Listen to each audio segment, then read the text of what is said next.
Hello, hello. I'm just getting my stuff set up. Give me one moment.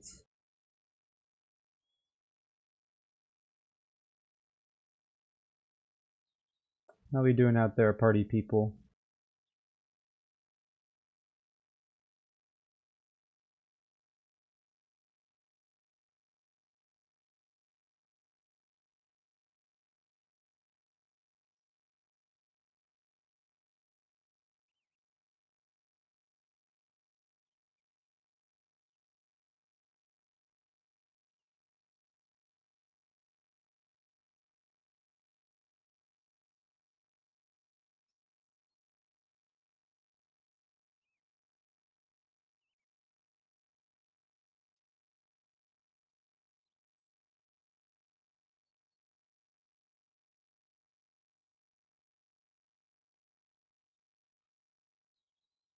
Hello, hello, hello.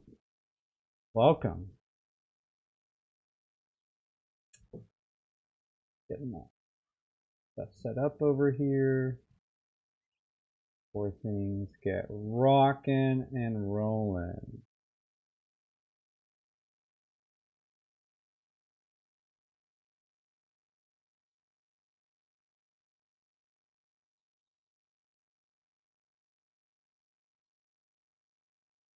Then I'm gonna put this on Instagram. One moment, everyone. I think this is like probably the most watched, or will be the most watched debate, probably in history, honestly.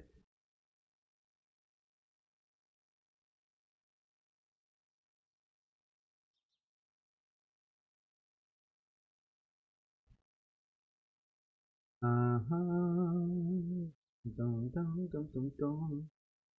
I got C-SPAN up. Hopefully, apparently, ABC is going to be copyright striking. I mean, I have 66 subscribers, so I'm not like too worried. But hi, Keith. I just got your text. Here, I'm putting this on my story. I hope you guys enjoy the power washing while I watch the debate, while you guys watch with me.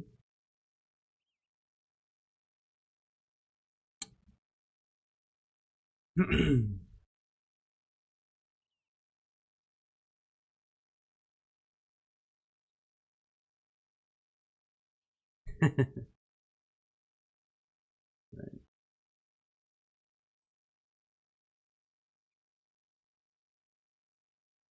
All right, it's posted. Okay, how we doing? Here, I'm just testing out. Make sure the chat works. It's okay.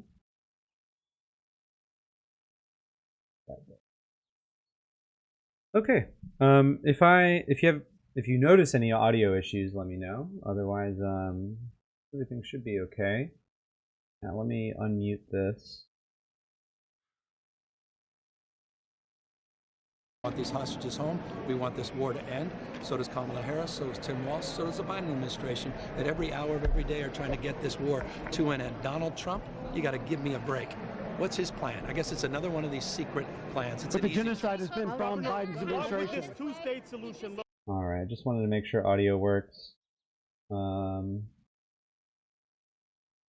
to okay. This.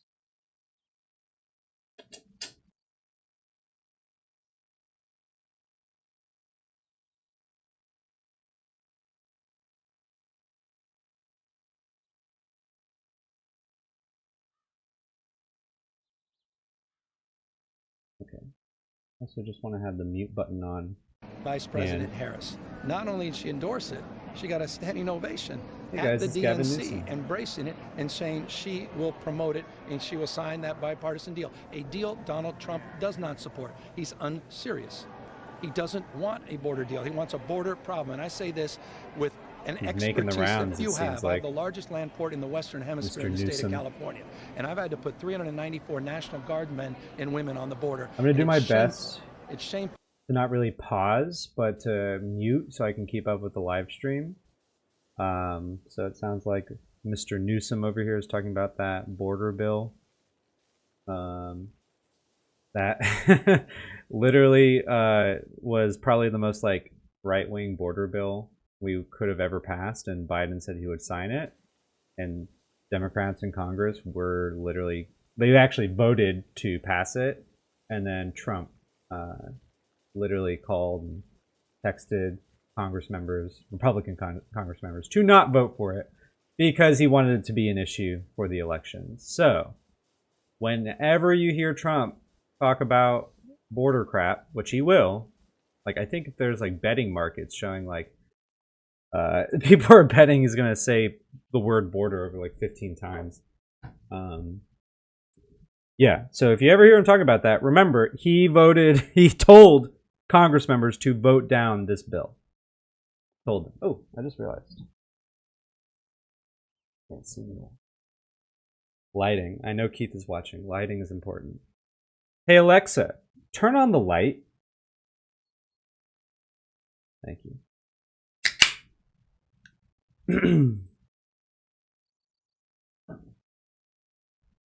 All right.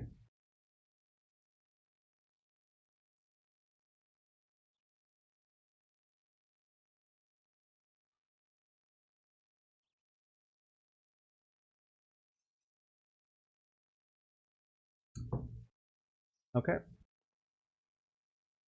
Of the aisle, they're supporting their candidates and talking to the media. Chris in Georgia, Republican. Hey, Chris, thanks for hanging on the line. Hey, Chris. Yes, ma'am.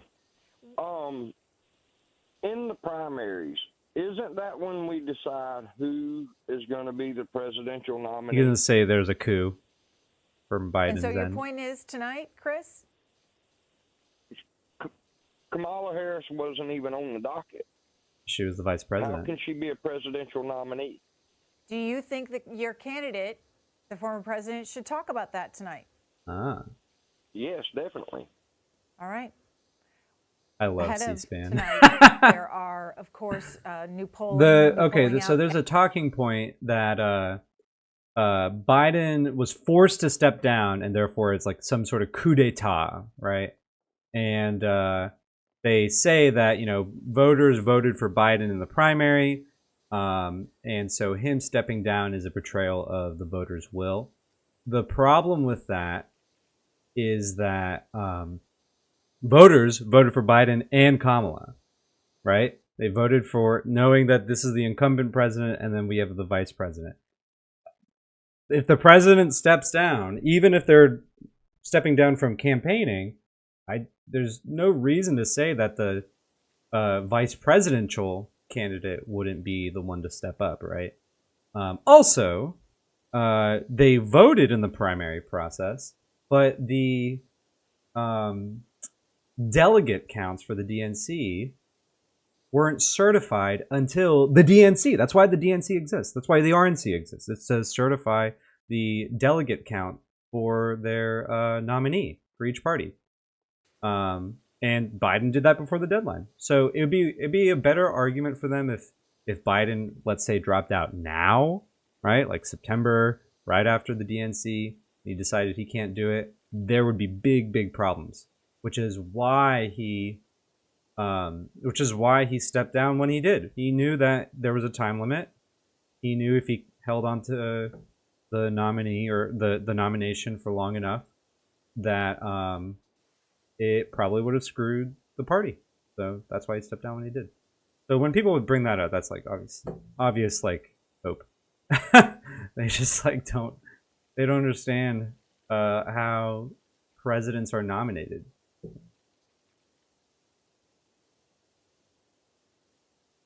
And evangelicals that are so hell-bent on making Donald Trump be the second coming of Christ, for God's sakes, they need to look at the marriages he's had. They need to look at the mistresses he's had, the children out of wedlock he's had, and yet they still think of him as the second coming of Christ. why I I don't love know what's wrong C-SPAN. with the Republican Party. I used to respect George Bush and Reagan. I voted for Reagan. I voted for McCain.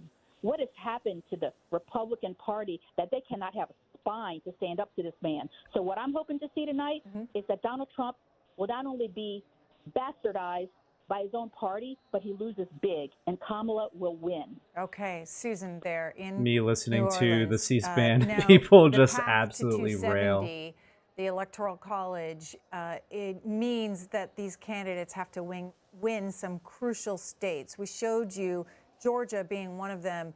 The New York Times latest poll with Siena College in that state. Take a look at Pennsylvania, where the candidates are tonight for tonight's debate. Here, the vice president again leading by just 1 point. This is a neck and neck. This is a tie in the swing state of Pennsylvania.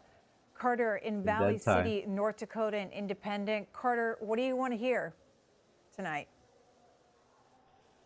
To hear from this debate is honestly an escaping of logical fallacies. Let's look at Kamala Harris. Let's look for policies, and let's have her take on Donald Trump's ad hominem and honestly, quite frankly, his red herring attacks against Kamala Harris and his own policies to other people's to take off that spotlight. Look at the essence of debate in America and how Kamala Harris, Donald Trump, Joe Biden have taken it away. Are the judges, and they deserve to be convinced of arguments and have constructive critiques and criticism to them. And look who stripped that away. The essence of them, which is honestly disgusting. So I hope that Kamala Harris can get out there and take it head on and be the person who brings back real debate in America. All right. That's Carter there in North Dakota. He's very concerned about Next debate caller, in America. Tony, comes from Supply. I mean, he's got a point Carolina. in that I think that political discourse has been so poisoned, mainly because of like Trump and what he represents. Honestly, like you have a guy who is essentially graded on a curve when it comes to his policy positions, his manner of speaking, right? Like this debate, if Trump doesn't poop his pants, then there will be like even like corporate media outlets that'll be like, yeah, he did a great job, he didn't poop his pants. And then Kamala may have one misspeak, and then that's what like will be the focus. And I'm talking about not just like Fox News, but you know, CNN and New York Times and Washington Post. Like it's kind of insane that we have this guy who is literally graded on a curve. I'm speaking as a person who grades for a living. Like you take the substance of what each person is saying. Like take that CNN interview with Kamala, take that any other interview from Trump when he tried to talk about child care issues, and he literally was like talking about Marco Rubio and Ivanka Trump. Like, what does that have to do with specific legislation about child care? I don't know. I'm an American first. So, Tony, what could the vice president convince you to vote for her? And if so, how? She could, if she shares policy. All of the stuff that they have been pushing, the liberal agenda, as far as the electric vehicles. I have a brother, and his neighbor has one, and he could fill up his vehicle 4 times a month for what it cost him to charge his vehicle one time. He said his electric bill, his totally electric vehicle, No policy. is absolutely bankrupt. No policy. And so pushing for these policies, I want to hear more mainstream policy. Okay, so Tony, do you see what I did? Believe that New York Times poll that we showed? It was Kamala Harris policy. That's what I Googled. And then people say she doesn't have policy. In areas, and there are very blue areas, and most of the blue areas are the more heavily populated. But I do think North Carolina is up in the air. Okay. And that is Tony, I want to show you and others that it's not just this New York Times poll. Is this starting Washington soon? Post poll, and this tweeted out by the Washington Post reporter showing that small changes blank in their agenda polling model. featuring many North agendas, Carolina exactly. moves from a small lead from the former president to a Okay, tie, it's 9 o'clock. while C-SPAN Pennsylvania said they're doing a tightens a bit simulcast. with a few close, high-quality polls. Beyond that, not much movement going into tonight's debate. So there are the swing states and Washington Post polling. We showed you a little bit from the New York Times polling ahead of tonight's debate. Of course, people, the candidates, the voters, the media will all be looking at the polls post-debate as well. Ernest in Georgia, Democratic caller. Okay, are we doing the thing? 9 o'clock. Ernest, are you with us? In Georgia, we're listening to you. Yeah, I'm here. Okay, what do you want to hear from the candidates tonight? I would like to hear our ex-president apologize for January 6th. This is an ABC News special. Even though The most feels that what he did. All right, I'm going to leave it there. The ABC debate is beginning. We'll take you there now. Face-to-face meeting ever. A historic race for president upended just weeks ago. President Biden withdrawing after his last debate. Donald Trump now up against a new opponent. The candidates separated by the smallest of margins, essentially tied in the polls nationally and in the key battlegrounds, including right here in Pennsylvania, all still very much in play. The ABC News presidential debate starts right now. This is an ABC News special. The most consequential moment of this campaign. Kamala Harris. Together, we will chart a new way forward. Donald Trump. We will soon be a great nation again. Face to face. Historic. The ABC News presidential debate. Here now, David Muir and Lindsay Davis. Not gonna lie, I'm kind of nervous, but good evening, I'm David Muir, and thank you for joining us for tonight's ABC News presidential debate. We want to welcome viewers watching on ABC and around the world tonight. Vice President Kamala Harris and President Donald Trump are just moments away from taking the stage in this unprecedented race for president. And I'm Lindsay Davis. Tonight's meeting could be the most consequential event of their campaigns, with Election Day now less than 2 months away. For Vice President Kamala Harris, this is her first debate since President Biden withdrew from the race on July 21st.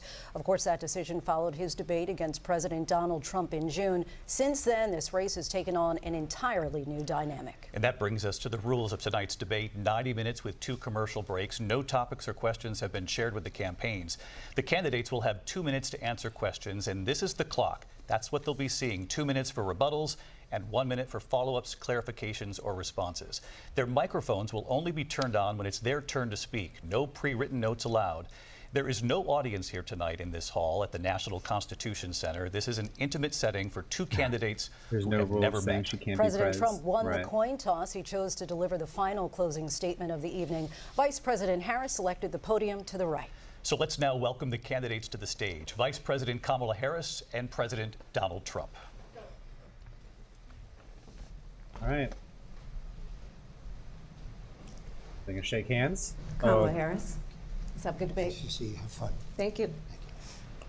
Welcome to you both. It's wonderful to have you. It's an honor to have you both here tonight. Good evening. We are looking forward to a spirited and thoughtful debate. So let's get started.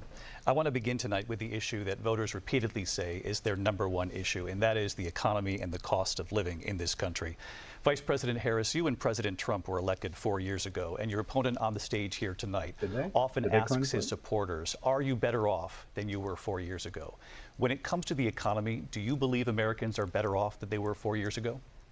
So I was raised as a middle-class kid. And I am actually the only person on this stage who has a plan that is about lifting up the middle class and working people of America. I believe in the ambition, the aspirations, the dreams of the American people. And that is why I imagine and have actually a plan to build what I call an opportunity economy. Because here's the thing. We know that we have a shortage of homes and housing. And the cost of housing is too expensive for far too many people. We know that young families need support to raise their children, and I intend on extending a tax cut for those families of $6,000, which is the largest child tax credit that we have given in a long time, so that those young families can afford to buy a crib, buy a car seat, buy clothes for their children. Is not answering the question. But passion. she's talking One about of her them economic is policy, small which is good. businesses. I was actually, my mother raised my sister and me, but there was a woman who helped raise us. We call her our second mother. She was a small business owner. I love our small businesses. My plan is to give a $50,000 tax deduction to start up small businesses, knowing they are part of the backbone of America's economy. My opponent, on the other hand, his plan is to do what he has done before, which is to provide a tax cut for billionaires and big corporations, which will result in $5 trillion to America's deficit. My opponent has a plan that I call the Trump's sales tax, which would be a 20% tax on everyday goods that you rely on to get through the month. Talking about the Economists tariffs. have said that Trump sales tax would actually result for middle-class families in about $4,000 more a year because of his policies and his ideas about what should be the backs of middle-class people paying for tax cuts for billionaires. President Trump, I'll give you 2 minutes. First of all, I have no sales tax. That's an incorrect statement. She knows that. We're doing tariffs on other countries. Other countries are going to finally, after 75 years, pay us back for all that we've done for the world. And the tariff will be substantial in some cases. I took in billions and billions of dollars, as you know, from China. In fact, they never took the tariff off because there was so much money they can't. It would totally destroy everything that they've set out to do. They're taking in billions of dollars from China and other places. They've left the tariffs on. When I had it, I had tariffs, and yet I had no inflation. Look, we've had a terrible economy because inflation which is really known as a country buster. It breaks up countries. We have inflation like very few people have ever seen before, probably the worst in our nation's history. We were at 21%, but that's being generous because many things are 50, 60, 70, and 80% higher than they were just a few years ago. This has been a disaster for people, for the middle class, but for every class. On top of that, we have millions of people pouring into our country from prisons and jails, from mental institutions and insane asylums, and they're coming in and they're taking jobs that are occupied right now by African Americans and Hispanics, and also unions. Unions are going to be affected very soon. And you see what's happening. You see what's happening with towns throughout the United States. You look at Springfield, Ohio. You look at Aurora in Colorado. They are taking over the towns. They're taking over buildings. They're going in violently. These are the people that Xi and Biden led into our country, and they're destroying our country. They're dangerous. They're at the highest level of criminality, and we have to get them out. We have to get them out fast. I created one of the greatest economies in the history of our country. I'll do it again and even better. We are going to get to immigration and border security during this debate, but I would like to let Vice President Harris respond on the economy here. Well, I would love to. Let's talk about what Donald Trump left us. Donald Trump left us the worst unemployment since the Great Depression. Donald Trump left us the worst public health epidemic in a century. Donald Trump left us the worst attack on our democracy since the Civil War. And what we have done is clean up Donald Trump's mess. What we have done and what I intend to do is build on what we know are the aspirations and the hopes of the American people. But I'm going to tell you all in this debate tonight, you're going to hear from the same old tired playbook, a bunch of lies, grievances, and name-calling. Nice. What you're going to hear tonight is a detailed and dangerous plan called Project 2025 that the former president intends on implementing if he were elected again. I believe very strongly that the American people want a president who understands the importance of bringing us together, knowing we have so much more in common than what separates us, and I pledge to you to be a president for all Americans. President Trump will give you a minute here to respond. Number one, I have nothing to do, as you know, and as she knows better than anyone, I have nothing to do with Project 2025. That's out there. I haven't read it. I don't want to read it purposely. I'm not going to read it. This was a group of people that got together. They came up with some ideas. I guess some good. The Heritage bad, Foundation. But it makes no difference. I have nothing to do. Former Trump knows staff I'm an open book. wrote Everybody knows what I'm going to do. Cut taxes very substantially and create a great economy like I did before. We had the greatest economy. We got hit with the pandemic. Wrote a and foreword. The pandemic was not in since Project 1917, where 100 million people died. Has there been anything like it? We did a phenomenal job with the pandemic. We handed them over a country where the economy and where the stock market was higher than it was before the pandemic came in. Nobody's ever seen anything like it. We made ventilators for the entire world. We got gowns, we got masks, we did things that nobody thought possible. And people give me credit for rebuilding the military. They give me credit for a lot of things, but not enough credit for the great job we did with the pandemic. But the only jobs they got were bounce back jobs. These were jobs bounce back, and it bounced back and it went to their benefit. But I was the one that created them. They know it, and so does everybody else. Vice President Harris, I'll let you respond. So Donald Trump has no plan for you. And when you look at his economic plan, it's all about tax breaks for the richest people. I am offering what I describe as an opportunity economy, and the best economists in our country, if not the world, have reviewed our relative plans for the future of America. Mark Cuban even. What Goldman Sachs has said is that Donald Trump's plan would make the economy worse, mine would strengthen the economy. What the Wharton School has said is Donald Trump's plan would actually explode the deficit. 16 Nobel laureates have described his economic plan as something that would increase inflation and by the middle of next year would invite a recession. You just have to look at where we are and where we stand on the issues. And I'd invite you to know that Donald Trump actually has no plan for you because he is more interested in defending himself than he is in looking out for you. This is good. Good rhetoric. I went to the Wharton School of Finance, and many of those professors, the top professors, think my plan is a brilliant plan. It's a great plan. It's a plan that's going to bring up our worth, our value as a country. It's going to make people want to be able to go and work and create jobs and create a lot of good, solid money for our country. And just to finish off, she doesn't have a plan. She copied Biden's plan, and it's like 4 sentences. Like run, spot, run. 4 sentences that are just, oh, we'll try and lower taxes. She doesn't have a plan. Take a look at her plan. She doesn't have a plan. Mr. President, I do want to drill down on something you both brought up. The Vice President brought up your tariffs. You responded, and let's drill down on this because your plan is what she calls is essentially a national sales tax. Your proposal calls for tariffs, as you pointed out here, on foreign imports across the board. You recently said that you might double your plan, imposing tariffs up to 20% on goods coming into this country. As you know, many economists say that with tariffs at that level, costs are then passed on to the consumer.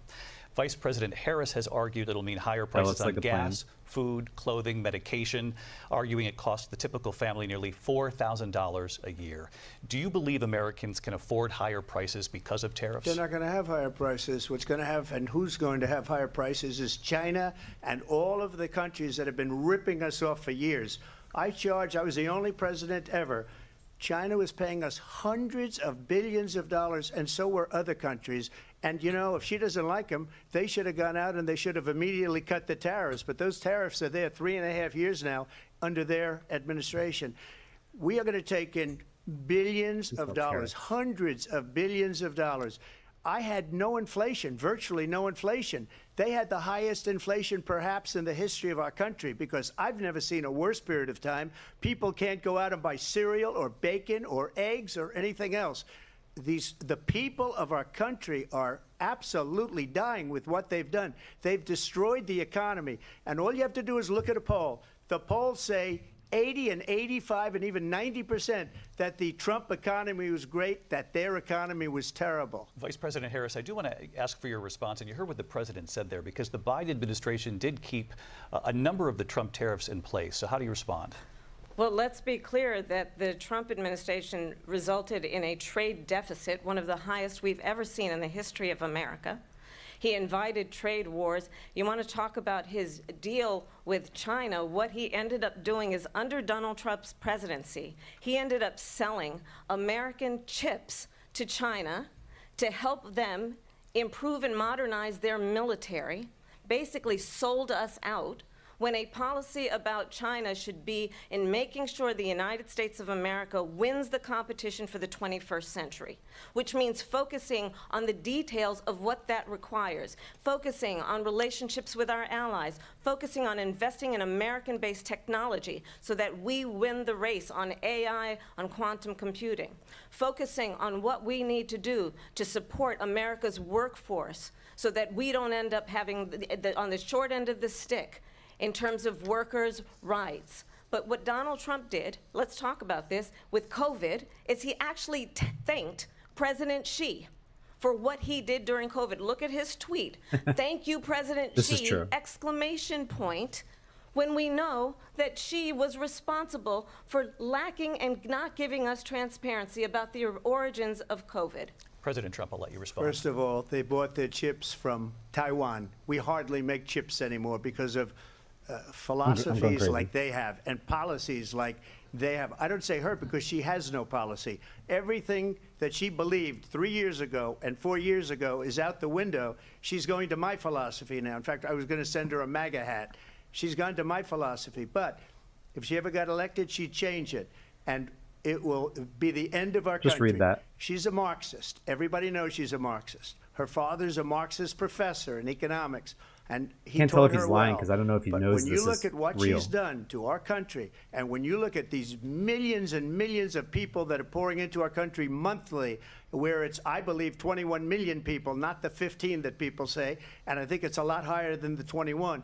That's bigger than New York State pouring in. And just look at what they're doing to our country. They're criminals. Many of these people coming in are criminals. And that's bad for our economy, too. You know, you mentioned before, we'll talk about immigration later. Well, bad immigration is the worst thing that can happen to our economy.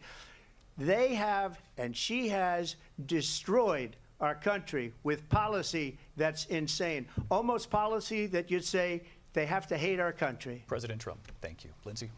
I want to turn to the issue of abortion. President Trump, you've often touted that you were able to kill Roe v. Wade. Last year, you said that you were proud to be the most pro-life president in American history. Then last month, you said that your administration would be great for women and their reproductive rights. In your home state of Florida, you surprised many with regard to your 6-week abortion ban because you initially had said that it was too short. And you said, quote, I'm going to be voting that we need more than 6 weeks. But then the very next day, you reversed course and said you would vote to support the 6-week ban. Vice President Harris says that women shouldn't trust you on the issue of abortion because you've changed your position so many times. Therefore, why should they trust you? Well, the reason I'm doing that vote is because the plan is, as you know, the vote is, they have abortion in the 9th month. They even have, and you can look at the governor of West Virginia, the previous governor of West Virginia, not the current governor, who's doing an excellent job, but the governor before, he said the baby will be born and we will decide what to do with the baby. In other words, we'll execute the baby. And that's why I did that, because that predominates, because they're radical. The Democrats are radical in that. And her vice presidential pick, which I think was a horrible pick, by the way, for our country, because he is really out of it. But her vice presidential pick says abortion in the 9th month is absolutely fine. He also says execution after birth. It's execution, no longer abortion, because the baby is born, is okay. And that's not okay with me, hence the vote. But what I did is something for 52 years they've been trying to get Roe v. Wade into the states. And through the genius and heart and strength of 6 Supreme Court justices, we were able to do that. Now, I believe in the exceptions for rape, incest, and life of the mother. I believe strongly in it. Ronald Reagan did also. 85% of Republicans do. Exceptions. Very important. But we were able to get it, and now states are voting on it. And for the first time, you're going to see, look, this is an issue that's torn our country apart for 52 years. Every legal scholar, every Democrat, every Republican, liberal, conservative, they all wanted this issue to be brought back to the states where the people could vote. And that's what happened. Now, Ohio, the vote was somewhat liberal. Kansas, the vote was somewhat liberal, much more liberal than people would have thought. But each individual state is voting. It's the vote of the people now. It's not tied up in the federal government. I did a great service in doing it. It took courage to do it. And the Supreme Court had great courage in doing it. And I give tremendous credit to those 6 justices. There is no state in this country where it is legal to kill a baby after it's born. Madam Vice President, I want to get your response to President Trump. Well, as I said, you're going to hear a bunch of lies, and that's not actually a surprising fact. Let's understand how we got here. Donald Trump hand-selected 3 members of the United States Supreme Court with the intention that they would undo the protections of Roe v. Wade. And they did exactly as he intended. And now in over 20 states, there are Trump abortion bans, which make it criminal for a doctor or nurse to provide health care. In one state, it provides prison for life. Trump abortion bans that make no exception even for rape and incest, which understand what that means. A survivor of a crime, a violation to their body, does not have the right to make a decision about what happens to their body next. That is immoral. And one does not have to abandon their faith or deeply held beliefs to agree. The government, and Donald Trump certainly, should not be telling a woman what to do with her body. I have talked with women around our country. You want to talk about this is what people wanted? Pregnant women who want to carry a pregnancy to term, suffering from a miscarriage, being denied care in an emergency room because the healthcare providers are afraid they might go to jail, and she's bleeding out in a car in the parking lot. She didn't want that. Her husband didn't want that. A 12 or 13-year-old survivor of incest being forced to carry a pregnancy to term. They don't want that.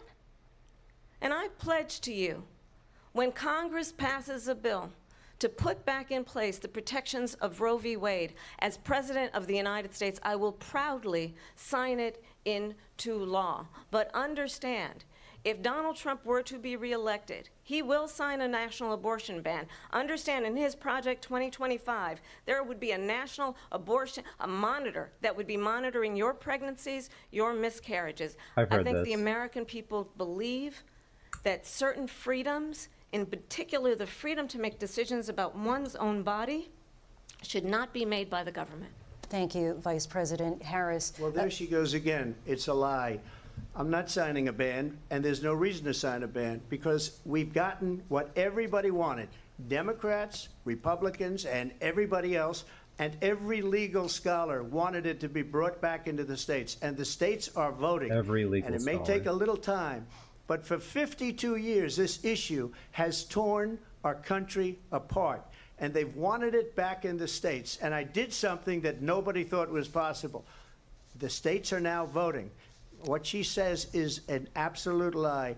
And as far as the abortion ban, no, I'm not in favor of abortion ban, but it doesn't matter, because this issue has now been taken over by the states. Would you veto a national abortion ban if it came to your desk? Well, I won't have to, because again, 2 things. Number one, she said she'll go back to Congress. She'll never get the vote. It's impossible for her to get the vote, especially now with the 50-50, and essentially 50-50 in both Senate and the House. She's not going to get the vote. She can't get the vote. She won't even come close to it. So it's just talk. You know what it reminds me of? When they said they're going to get student loans terminated, and it ended up being a total catastrophe.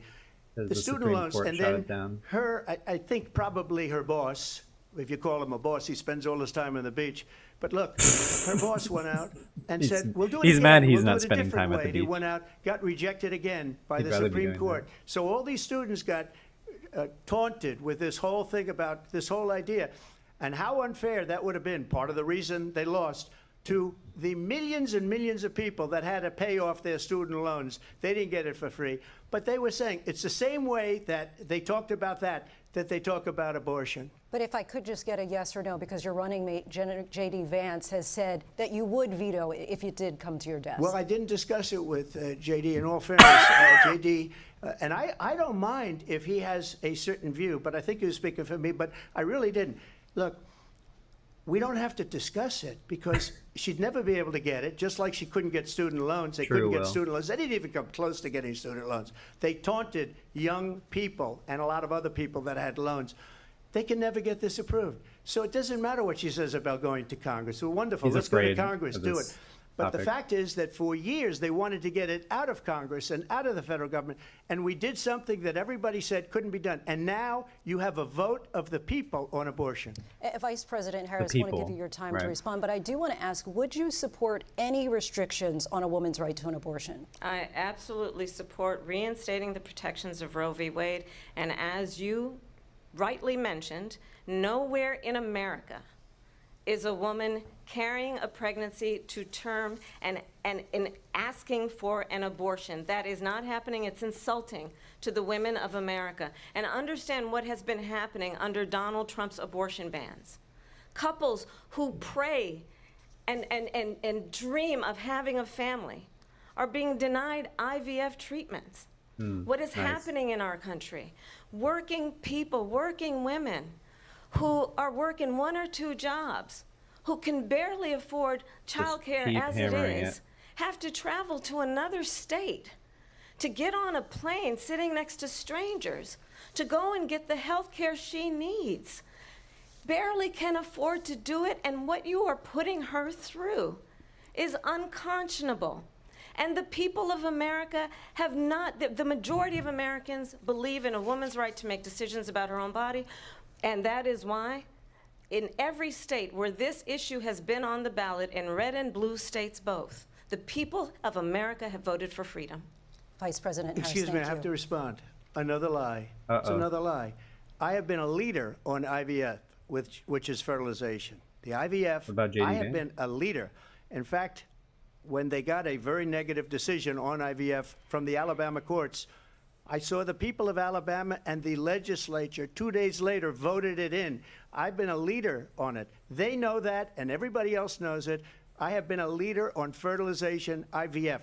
And the other thing, you should ask, fertilization. Awkward. Will she allow abortion in the 8th month, 9th month, 7th month? Come on. Okay, would you do that? Why don't you ask her that question? Why don't you answer That's the problem. question? Would you because veto? Under Roe v. Answer Wade, the question. Would you veto? You could do abortions in the 7th month, the 8th month, the 9th month, not true. and probably after birth. Just look at the governor, Probably? former governor What does that mean? of Virginia.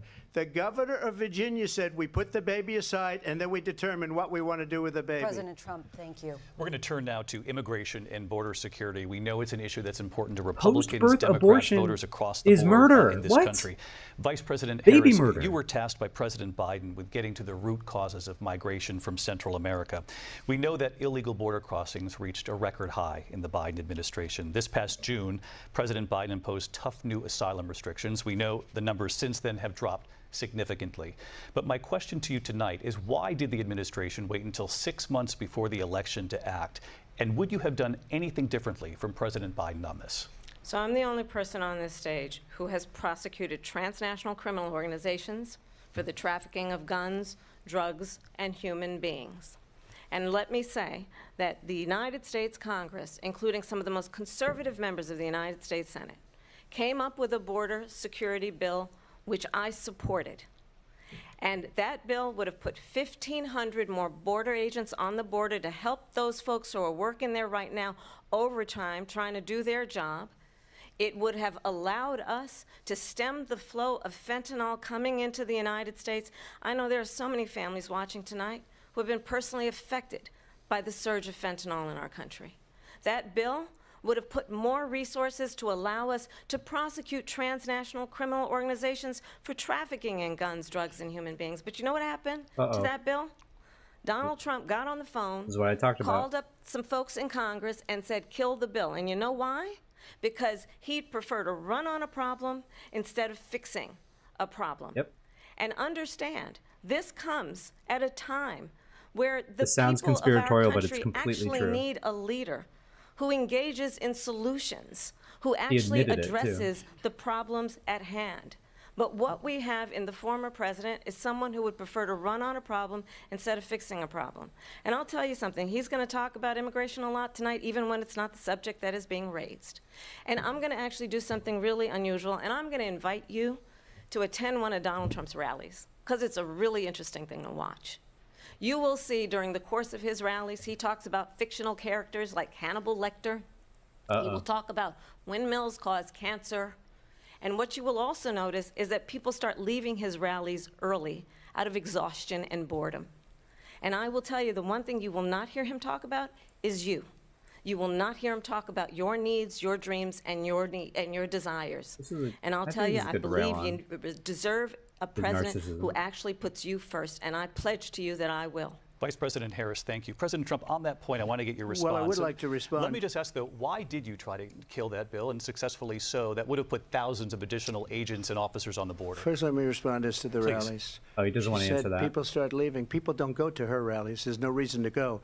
And the people that do go, she's bussing them in and paying them to be there, and then showing them in a different light. So she can't talk about that. People don't leave my rallies. We have the biggest rallies, the most incredible rallies in the history of politics. That's because people want to take their country back. Our country is being lost. We're a failing nation. And it happened 3.5 years ago. And what's going on here, you're going to end up in World War III, just to go into another subject. What they have done to our country by allowing these millions and millions of people to come into our country, and look at what's happening to the towns all over the United States. And a lot of towns don't want to talk. It's not going to be Aurora or Springfield. A lot of towns don't want to talk about it because they're so embarrassed by it. In Springfield, they're eating the dogs, the people that came in. They're eating the cats. They're eating the pets of the people that live there. And this is what's happening in our country. And it's a shame. As far as he's Pennywise. Laugh at him. As far as he hates the reason they go is they like what I say. They want to bring our country back. They want to make America great again. It's a very simple phrase. Make America great again. She's destroying this country, and if she becomes president, this country doesn't have a chance of success. Not only success, we'll end up being Venezuela on steroids. I just want to clarify here. You bring up Springfield, Ohio. No. And let him answer that ABC question News about did reach out the to the border city bill. manager there. He told us there had been no credible reports of specific claims of pets being harmed, injured, or abused by individuals within the immigrant community. Well, I've seen people on television. Let me just say here, this is the people on television say my dog was taken and used for food. So maybe he said that, and maybe that's a good thing to say for a city manager. I'm not taking this from but television. the people on television saying their dog was eaten by I'm kind of mad the people moderators that went haven't there. pinned him on it. He Again, totally Springfield dodged city the, manager says the there's border no bill evidence question. of that. Vice We'll President find Harris, out. I'll let you respond to the rest of what you've heard. You talk about extreme. You know, this Very is, I modest think, laugh. one of the reasons why in this election I actually have the endorsement of 200 Republicans who have formerly worked with President Bush, Mitt Romney, and John McCain, including the endorsement of former Vice President Dick Cheney and Congress member Liz Cheney. And if you want to really know the inside track on who the former president is, if he didn't make it clear already, just ask people who have worked with him. His former chief of staff, a 4-star general, has said he has contempt for the Constitution of the United States. His former national security advisor has said he is dangerous and unfit. His former Secretary of Defense has said the nation, the Republic, would never survive another Trump term. And when we listen to this kind of rhetoric, when the issues that affect the American people are not being addressed, I think the choice is clear in this election. President Trump, I'll give you a quick minute to respond here. Thank you, because when I hear that, see, I'm a different kind of a person. I fired most of those people. So graciously, they did bad things or a bad job. I fired them. They never fired one person.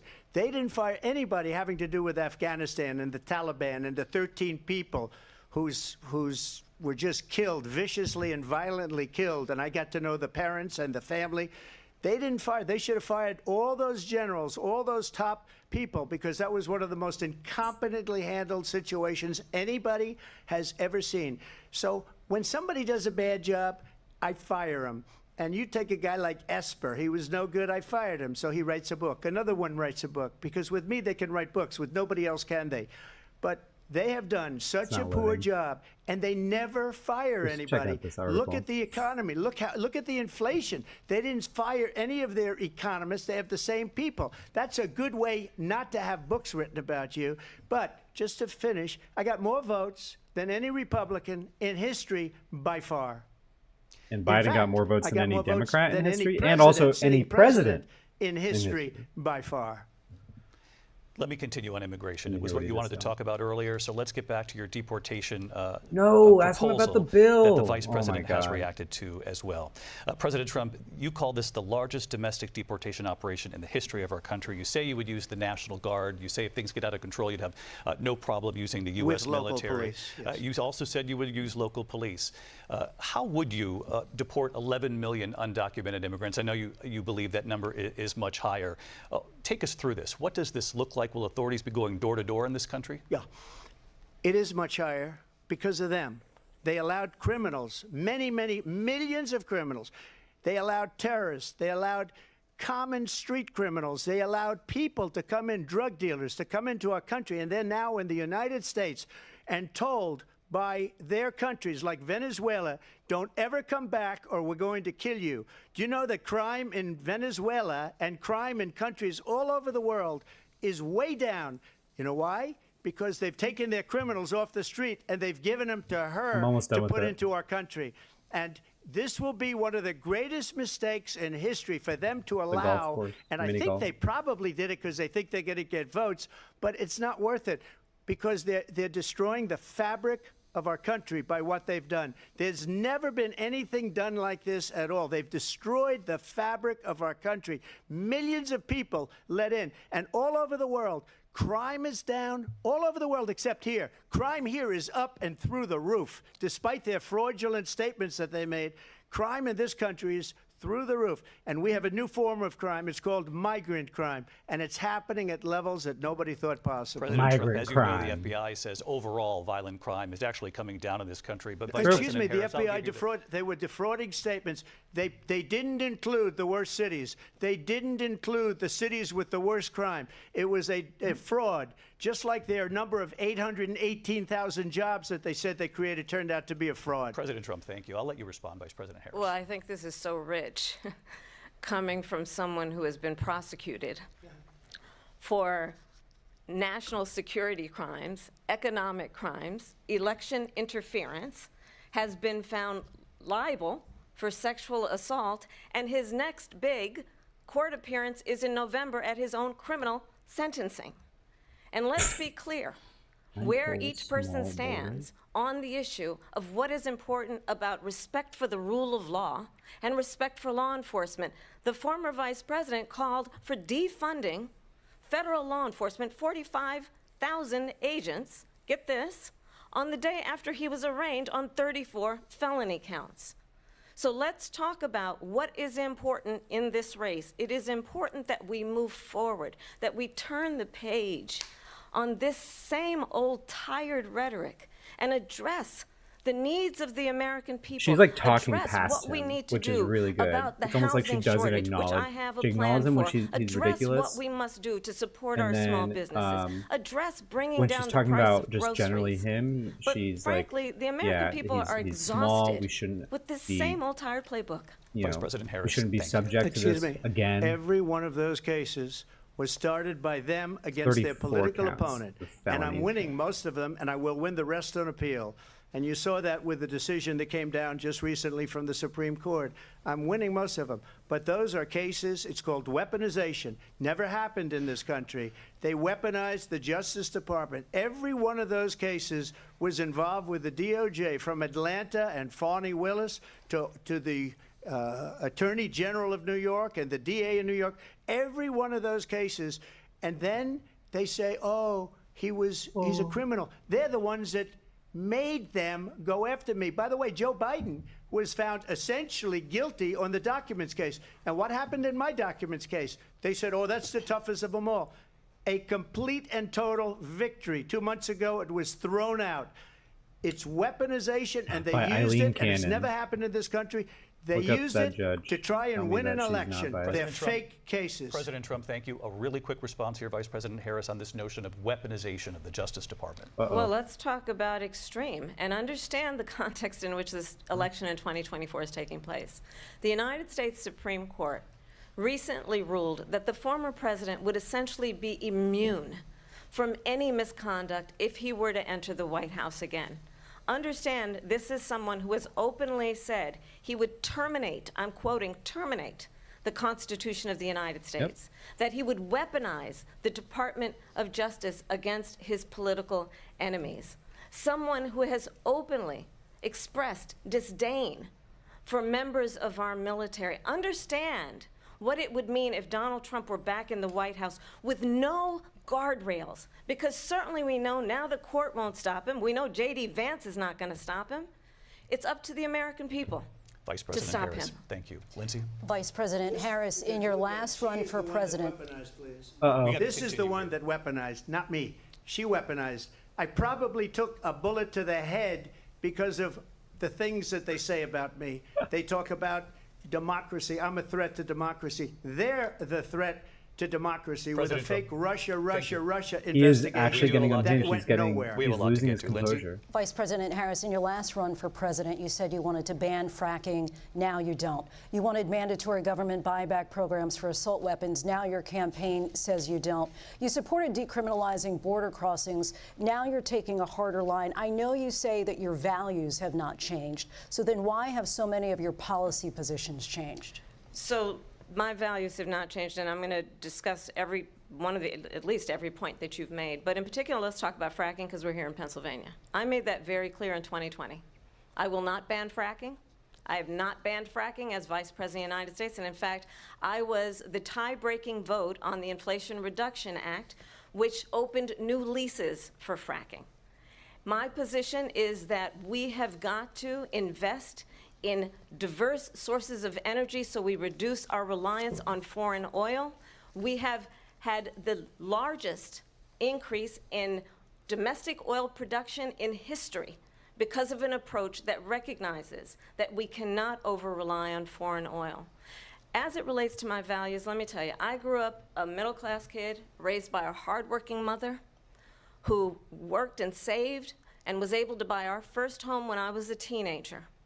The values I bring to the importance of home ownership, knowing not everybody got handed $400 million on a silver platter and then filed bankruptcy 6 times. It's like it's a very much a jobs issue when you're talking to like people in Pennsylvania. Sector and home they don't builders really to increase care about it being an 3 million environmental homes, issue. increase by 3 million homes by the end of my first it is. term. Thanks, Amy. My work that is related to having a friend when I was in high school Like, who was sexually you got to think when assaulted she's by talking her about fracking, stepfather. she's talking about And my please focus Pennsylvania then voters on vote for me. protecting That's what women she's and children saying. from violent crime is based on a value that Now, is I deeply think she will grounded in hold the her word to it, importance unfortunately, of but- standing up for those who are most vulnerable. My work she- that is about protecting Social Security and Medicare is based on long-standing work that I have done, protecting seniors from scams. Yeah, nuclear My fusion could be values a better have answer. not changed. And what is important is that there is a president who actually brings values and a perspective that is about lifting people up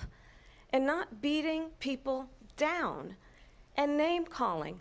The true measure of the leader is the leader who actually understands the strength is not in beating people down, it's in lifting people up. I intend to be that president. President Trump, your Well, response? first of all, I wasn't given $400 million. I wish I was. My father was a Brooklyn builder, Brooklyn, Queens, and a great father, and I learned a lot from him. But I was given a fraction of that, a tiny fraction, and Only I $1 built it million. into many, many billions of dollars, many, many billions. And when people see it, they are even surprised. So we don't have to talk about that. Fracking, she's been against it for 12 years. Defund the police, she's been against that forever. She gave all that stuff up very wrongly, She is very the proof. horribly, and everybody's laughing at it, okay? They're all laughing at it. She gave up at least 12 and probably 14 or 15 different policies. Like, she was big on defund the police. In Minnesota, she went out, wait a minute, I'm talking now, if you don't mind, please. Does that sound familiar? She went out in Minnesota and wanted to let criminals that killed people, that burned down Minneapolis. What's happening? She went out and raised money to get them out of jail. She did things that nobody would ever think of. Now she wants to do transgender operations on illegal aliens that are in prison. This is a radical left He's liberal rambling. that would do this. She wants to confiscate your guns, and she will You never guns. allow fracking in Pennsylvania.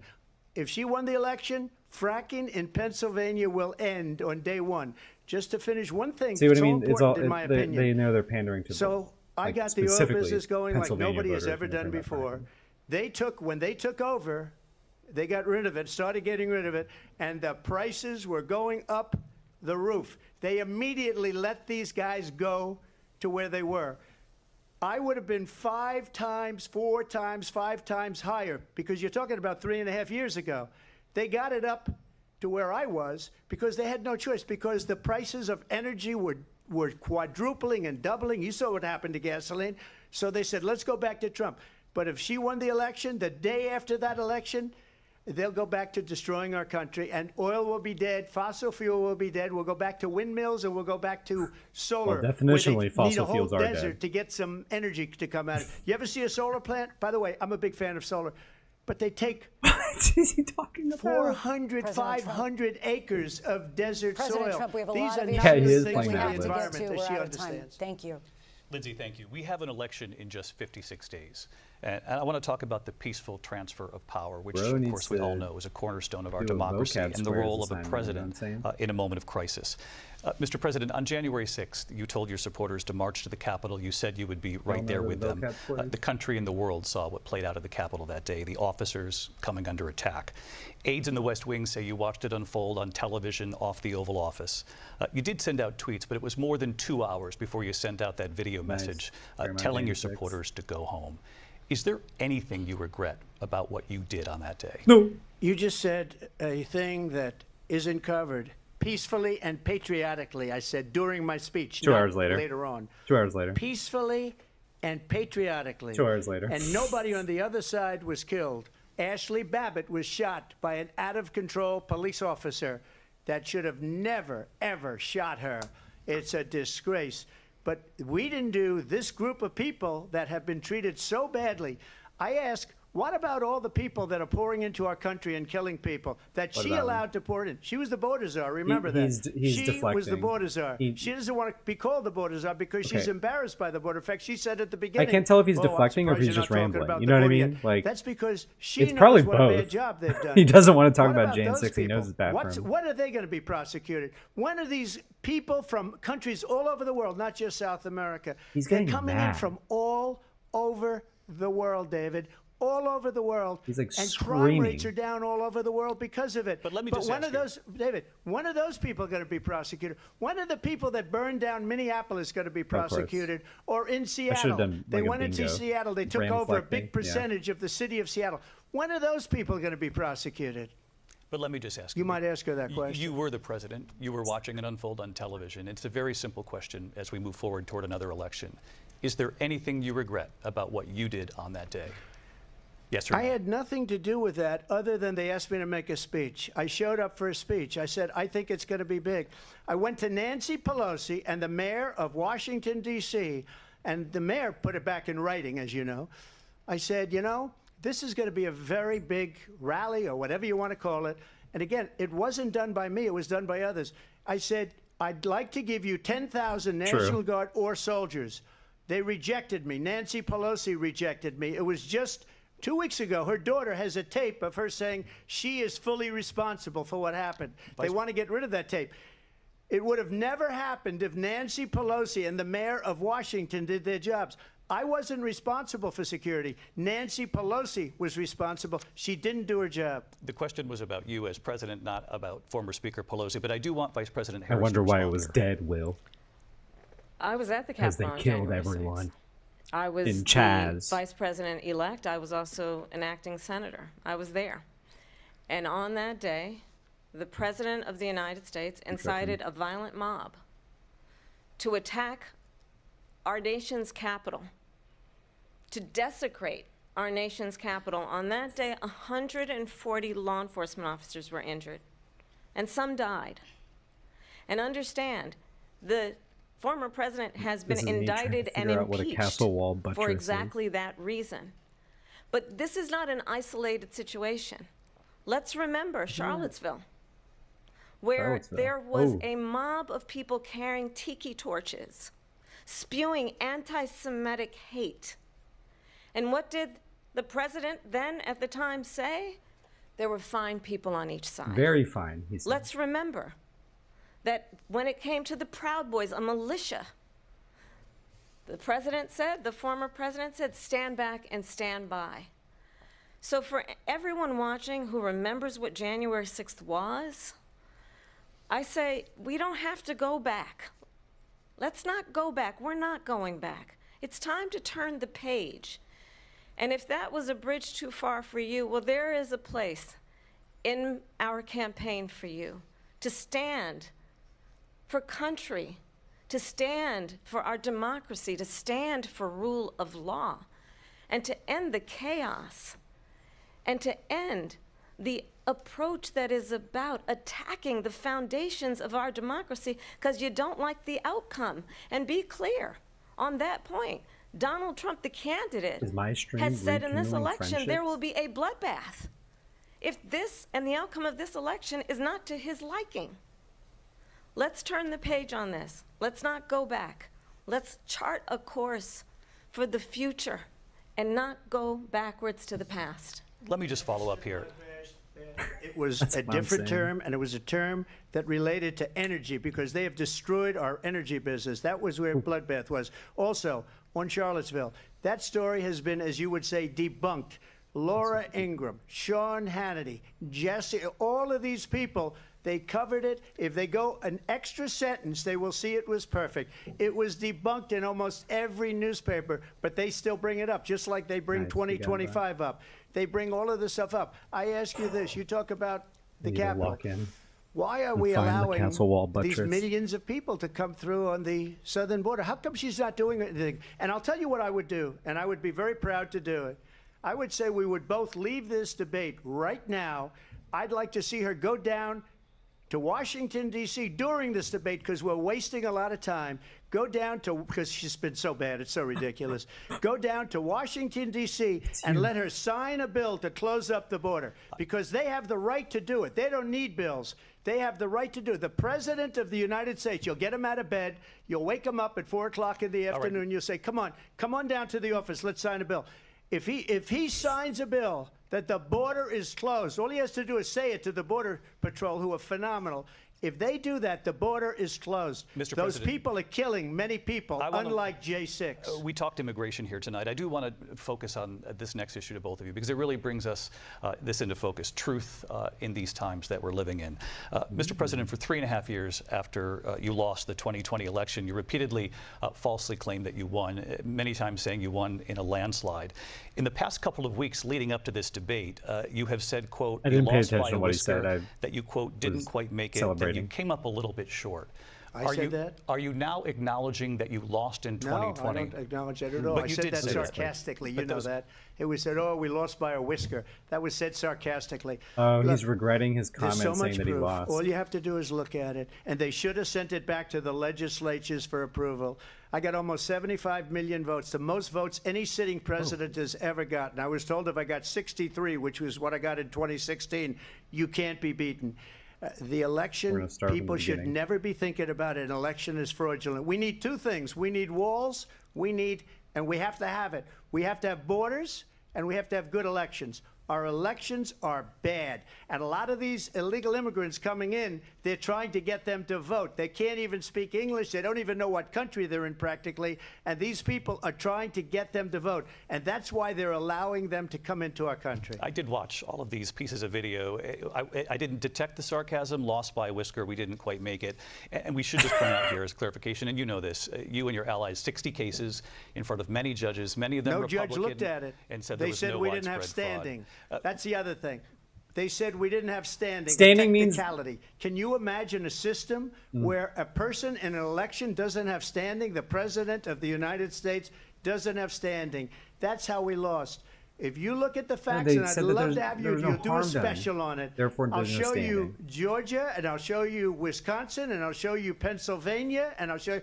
We have so many facts and statistics, but you know what? That doesn't matter because we have to solve the problem that we have right now. That's old news.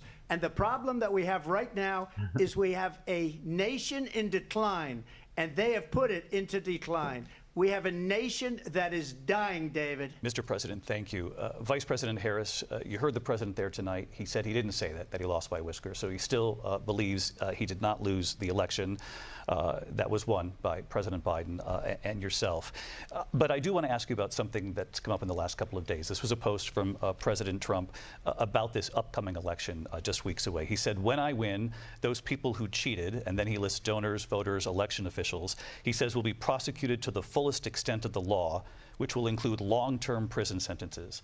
One of your campaign's top lawyers responded saying, we won't let Donald Trump intimidate us. We won't let him suppress the vote.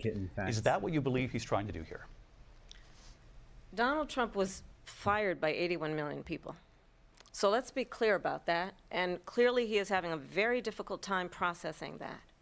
Fired but by 81 we cannot million afford people. to have a president of the United States who attempts, as he did in the past, to upend the will of the voters in a free and fair election. And I'm going to tell you that I have traveled the world as Vice President of the United States, and world leaders are laughing at Donald Trump.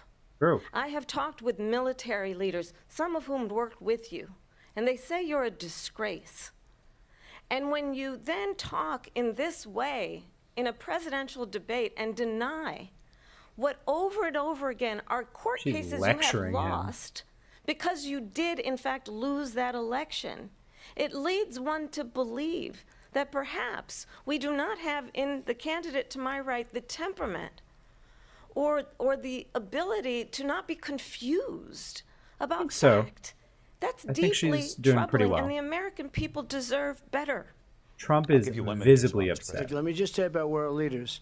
Viktor Orban, one of the most respected men, they call him a strong man. He's a tough person. Smart. The worst person. Prime Minister of Hungary. They said, why is the whole world blowing up? 3 years ago it wasn't. Why is it blowing up? He said, because you need Trump back as president. They were afraid of him. China was afraid, and I don't like to use the word afraid, but I'm just quoting him.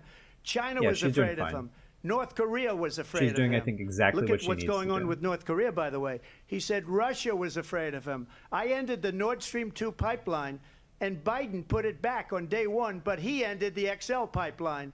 The XL pipeline in our country, he ended that. But he let the Russians build a pipeline going all over Europe and heading into Germany, the biggest pipeline in the world. Oh, now we don't like the Russians. Viktor Orban said it. He said the most respected, most feared person is Donald Trump. We had no problems when Trump was president. But when this weak, pathetic man that you saw at a debate just a few months ago, that if he weren't in that debate, he'd be running instead of her. She got no votes. He got 14 million votes. What you did, you talk about a threat to democracy. He got 14 million votes, and they threw him out of office. And you know what? I'll give you a little secret. He hates her. He can't stand her. But he got 14 million votes. They threw him out. Fucking loser. She got 0 votes. And when she ran, she was the first one to leave because she failed. And now she's running. I don't understand it, but I'm okay with it because your time is I think we're going to do very well. We've got a lot more to get to. Turning now to the Israel-Hamas war and the hostages who are still being held, Americans among them. Vice President Harris, in December, you said, quote, Israel has a right to defend itself, but you added, quote, it matters how, saying international humanitarian law must be respected. Israel must do more to protect innocent civilians.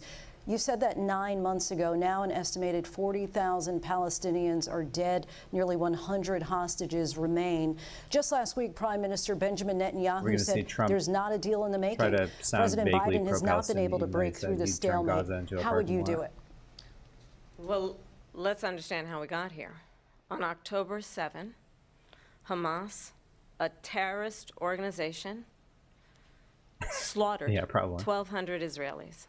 Many of them young people who were simply attending a concert. Women were horribly raped. And so absolutely, I said then, I say now, Israel has a right to defend itself. We would. And how it does so matters. Gotta ride the line. Because it is also true, far too many innocent Palestinians have been killed. Children, mothers. What we know is that this war must end. It must end immediately, and the way it will end is we need a ceasefire deal and we need the hostages out. And so we will continue to work around the clock on that. Work around the clock, also understanding that we must chart a course for a two-state solution. And in that solution, there must be security for the Israeli people and Israel, and in equal measure for the Palestinians. What does Trump say that's going to be But the one different thing I from will what she's assure you saying? always, Like, I will always give Israel the ability to defend itself, in particular as it relates to think I've ever Iran heard Trump really and any threat that Iran and its talk about proxies Israel that pose much. to Israel. But we must have a two-state solution where we can rebuild Gaza, where the Palestinians have security, self-determination, and the dignity they so rightly deserve. President Trump, how would you negotiate with Netanyahu and also Hamas in order to get the hostages out and prevent the killing of more innocent civilians in Gaza? If I were president, it would have never started. If I were president, Russia would have never, ever. Oh, he's not even talking Putin about it. very well. Now It he's would in have Russia. never, and there was no threat of it either, by the way, for 4 years, have gone into Ukraine and killed millions of Oh my people when you add it God. up. Far worse than people understand what's going on over there. But when she mentions about Israel, all of a sudden, she hates Israel. She wouldn't even meet with Netanyahu when he went to Congress to make a very important speech. She refused to be there because she was at a sorority party of hers. She wanted to go to the sorority party. She hates Israel. If she's president, I believe that Israel will not exist within 2 years from now. And I've been pretty good at predictions, and I hope I'm wrong about that one. She hates Israel. At the same time, in her own way, she hates the Arab population because she hates place Israel. She is hates gonna the get Arabs. blown up. What Arabs, is happening? Jewish people, Israel will be gone. It would have never happened. Iran was broke under Donald Trump. Now Iran has $300 billion because they took off all the sanctions that I had. Iran had no money for Hamas or Hezbollah or any of the 28 Didn't he different pull out of the Iran nuclear deal? spheres of terror. And they are spheres of terror, horrible terror. To help They make had them no a little money. more powerful, It was you know a what I'm big saying? story, and you know it. You covered it very well, actually. They had no money for terror. They were broke. Now they're a rich nation, and He is now fumbling what this. they're doing is they're spreading that money around. Look at what's happening with the Houthis and Yemen. Look at what's going on in the Middle East. This would have never happened. I will get God. that settled and fast, and I'll get the war with Ukraine and Russia ended. If I'm president-elect, I'll get it done. He doesn't think before about like even these issues becoming by themselves. president. It's all Vice like President Harris, he says you hate folders in Israel. his brain that That's he kind of just like absolutely not true. poured I have in molasses my entire career and and life pancakes supported in, Israel and the Israeli and he's people. got just like He knows war that folder. He's trying Ukraine, to again Israel. divide Not would have and happened if I distract was from president. the reality, which is it is very well known Yeah, exactly. that Donald Trump is weak and wrong on national security and foreign policy. It is well known that he admires dictators, wants to be a dictator on day one, according to himself. It is well known. This is what Biden that he needed to said do, of Putin where he that needed he to can do what whatever she's the doing, hell he wants repeat and his go into words back Ukraine. at It is him. well known that he and said let him when deny it, Russia and then went let the into people Ukraine, it make was videos brilliant. and let her It is campaign well make known he videos of like exchanged all love of letters the with Kim Jong-un. reputations from himself. And it is absolutely well known that these dictators and autocrats are rooting for you to be president again because they're so clear. They can manipulate you with flattery and favors. And that is why Yeah, we got the so many try. military leaders who you have worked with have told me you are a disgrace. That is why we understand that we have to have a president who is not consistently weak and wrong on Vice national President security, Harris. including the importance of upholding and respecting in highest regard our military. Vice President Harris, thank you. And she's the one that caused it, that's weak on Caused national what? security by allowing every nation last month for the year, 168 different countries sending people into our country. Their crime rates are way down. Putin endorsed her last week, said, I hope she wins. And I think he meant it. Because I what think he's he gotten meant away it. with is absolutely incredible. It wouldn't have happened with me. The leaders of other It wouldn't have countries think happened that with they're me? weak and incompetent, and they are. They're grossly incompetent. And I just ask one question. Why does Biden go in and kill the Keystone Pipeline and approved the single biggest deal that Russia's ever made, Nord Stream 2, the biggest pipeline anywhere in the world going to Germany and all over Europe, because they're weak and they're ineffective. And Biden, by the way, President gets paid Trump, a lot of money. Thank you. We have a lot of issues to get to. We'll be right back with much more of this historic ABC News presidential debate from the National Constitution Center right here in Philadelphia. Back in a moment. Yeah, you know what? After that answer, I think I need a break too.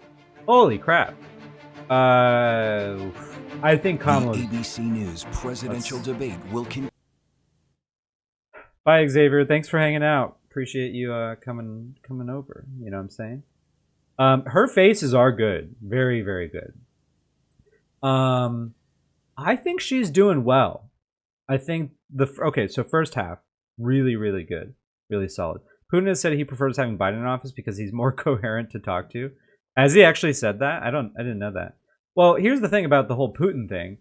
Putin came out for Biden very conveniently right after the story broke out about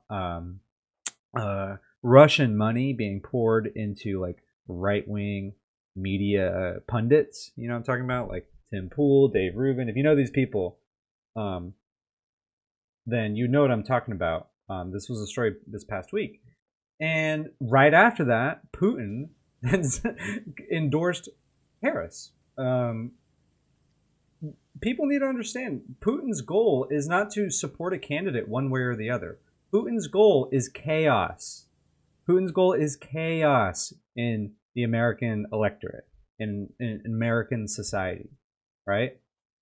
Tim Pool is bald, but we wouldn't know because he wears his beanie.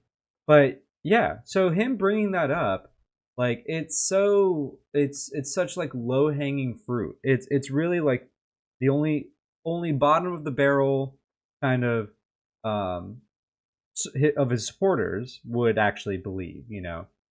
Like at the end of the day, I don't think the average American really gives a shit about Putin. Only if you're like really kind of paying attention, people will give a shit. So I don't know what his purpose was for like mentioning that.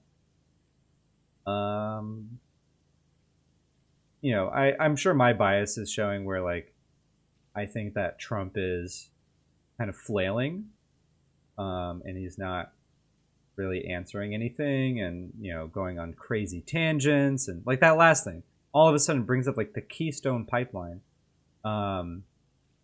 really out of nowhere. Like it's very jarring. I wish that the microphones were not muted, because this would be, and his team argued for them to not be, or for them to be muted for good reason. They know that if they were not muted, he would be interrupting way more. He already was still interrupting a little bit. You know what I'm saying? What was that one moment where he paused? What was that? Was someone talking? Anyone know what happened? Aaron, which stream are you watching? My stream is ahead and I want to sync my phone and TV. I am watching the C-SPAN simulcast. Reason why is because I've heard that ABC is going hard on like copyright striking people streaming the debate.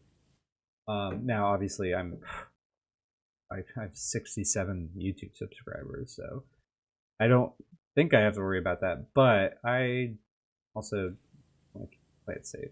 I want to build a habit of playing safe.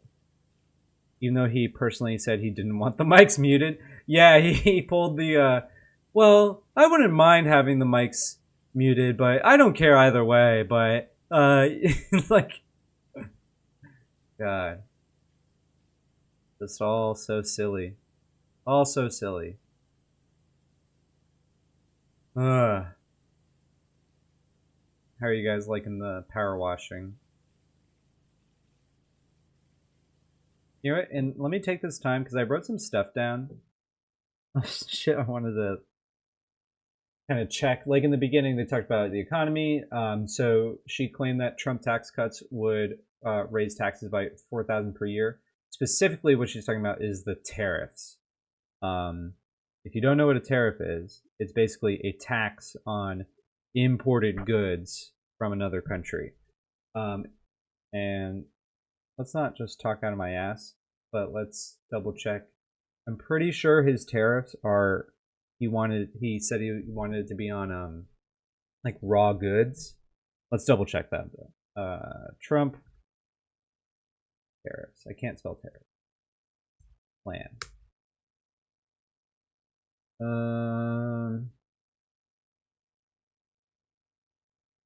Okay. Tax Foundation. The Trump Biden tariff? No, I think that's his old tariffs. Do we trust CNN? This is a very sensationalist headline, but maybe they might point us in a different direction. Trump proposed sweeping tariffs on all $3 trillion worth of imports into the United States, including a 60% tariff on imports from China and a 10% tariff across the board from other nations. I know, Toph. I know. Recently, oh, are we back? We're back. Oh, we're back. Look, we're in for 250 billion or more because they don't ask Europe, which is a much bigger beneficiary to getting this thing done than we are.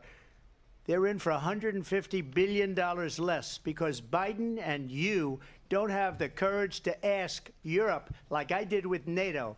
They paid billions and billions, hundreds of billions of dollars when I said, either you pay up or we're not going to protect you anymore. So that's maybe one of the reasons they don't like me as much as they like weak people. Is he but talking about NATO? you take a look at what's happening. We're in for 250 to 275 billion. They're into 100 to 150. They should be forced to equalize. With that being said, I want to get the war settled. I know Zelensky very well, and I know Putin very well. I have a good relationship, and they respect your president, okay? They respect me. They don't respect Biden. How would you respect him? Why? For what reason? He hasn't even made a phone call in 2 years to Putin. Hasn't spoken to anybody.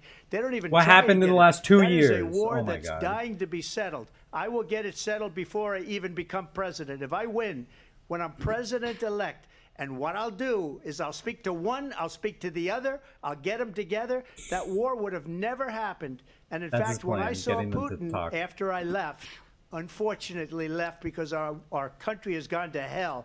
But after I left, when I saw him building up soldiers, he did it after I left, I said, oh, he must be negotiating. It must be a good, strong point of negotiation. Well, it wasn't, because Biden had no idea how to talk to him. He had no idea how to stop it. And now you have millions of people dead, and it's only getting worse, and it could lead to World War III. Don't kid yourself, David. We're playing with World War III, and we have a president that we don't even know if he's. Where is our president? Hey, we don't even know if he's a why president. And just to clarify, they threw him out of a campaign like a dog. We don't even know. Is he our president?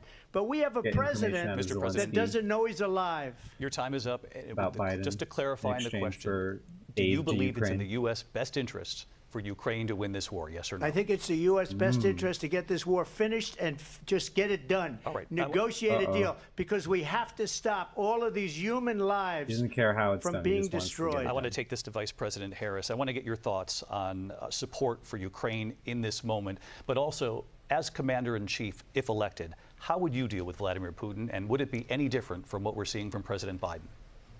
Well, first of all, it's important to remind the former president you're not running against Joe Biden, you're running against me. True. I believe the reason that Donald Trump says that this war would be over within 24 hours is because he would just give it up. Oh. And that's not who we are as Americans. Let's understand what happened here. I actually met with Zelensky. It was a green screen. A few days before Russia invaded, tried through force to change territorial boundaries, to defy one of the most important international rules and norms, which is the importance of sovereignty and territorial integrity.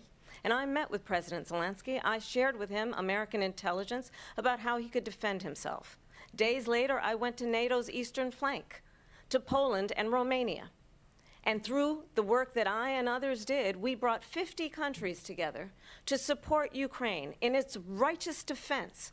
And because of our support, because of the air defense, the ammunition, the artillery, the javelins, the Abrams tanks that we have provided, Ukraine stands as an independent and free country. If Donald Trump were president, Putin would be sitting in Kyiv right now. Appeal to and Republicans. What that yes, would mean, keep going. Because Putin's agenda is not just about Ukraine.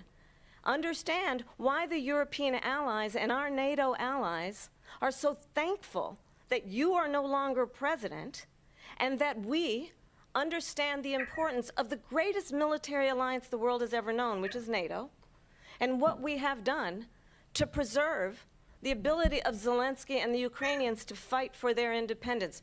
Otherwise, Putin would be sitting in Kyiv with his eyes on the rest of Europe, starting with Poland. And why don't you tell the 800,000 Polish Americans right here in Pennsylvania how quickly you would give up for the sake of favor the demographic and call what you out. think is a friendship with what is known to be a dictator who would eat you for lunch.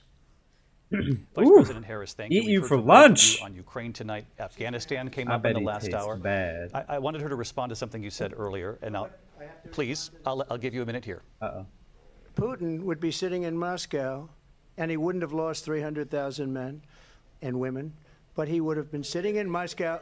Quiet, please. He would have been sitting in Moscow, please. much happier than he is right now. But eventually, you know, he's got a thing that other people don't have. He's got nuclear weapons. They don't ever talk about that. He's got nuclear weapons. Nobody ever thinks about that. And eventually, maybe he'll use them, and maybe he hasn't been that threatening, but he does have that. Something we don't even like to talk about. Nobody likes to talk about it. But just so you understand, they sent her to negotiate peace before this war started.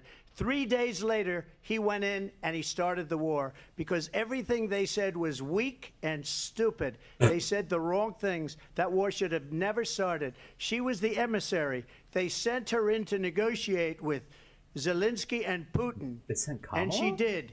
And the war started 3 days later. What? And that's the kind of talent we have with her. She's worse than Biden. In my opinion, I think he's the worst president in the history of our country. She goes down as the worst vice president in the history of our country. But let me tell you something. She is a horrible negotiator.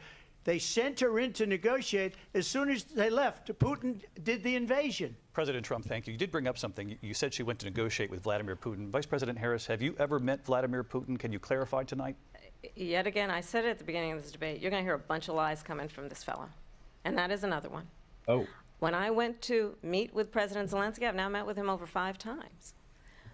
The reality is it has been about standing as America always should, as a leader upholding international rules and norms, as a leader who shows strength, understanding that the alliances we have around the world are dependent on our ability to look out for our friends and not favor our enemies because you adore strongmen instead of caring about democracy. And that is very much what is at stake here. The President of the United States is commander-in-chief.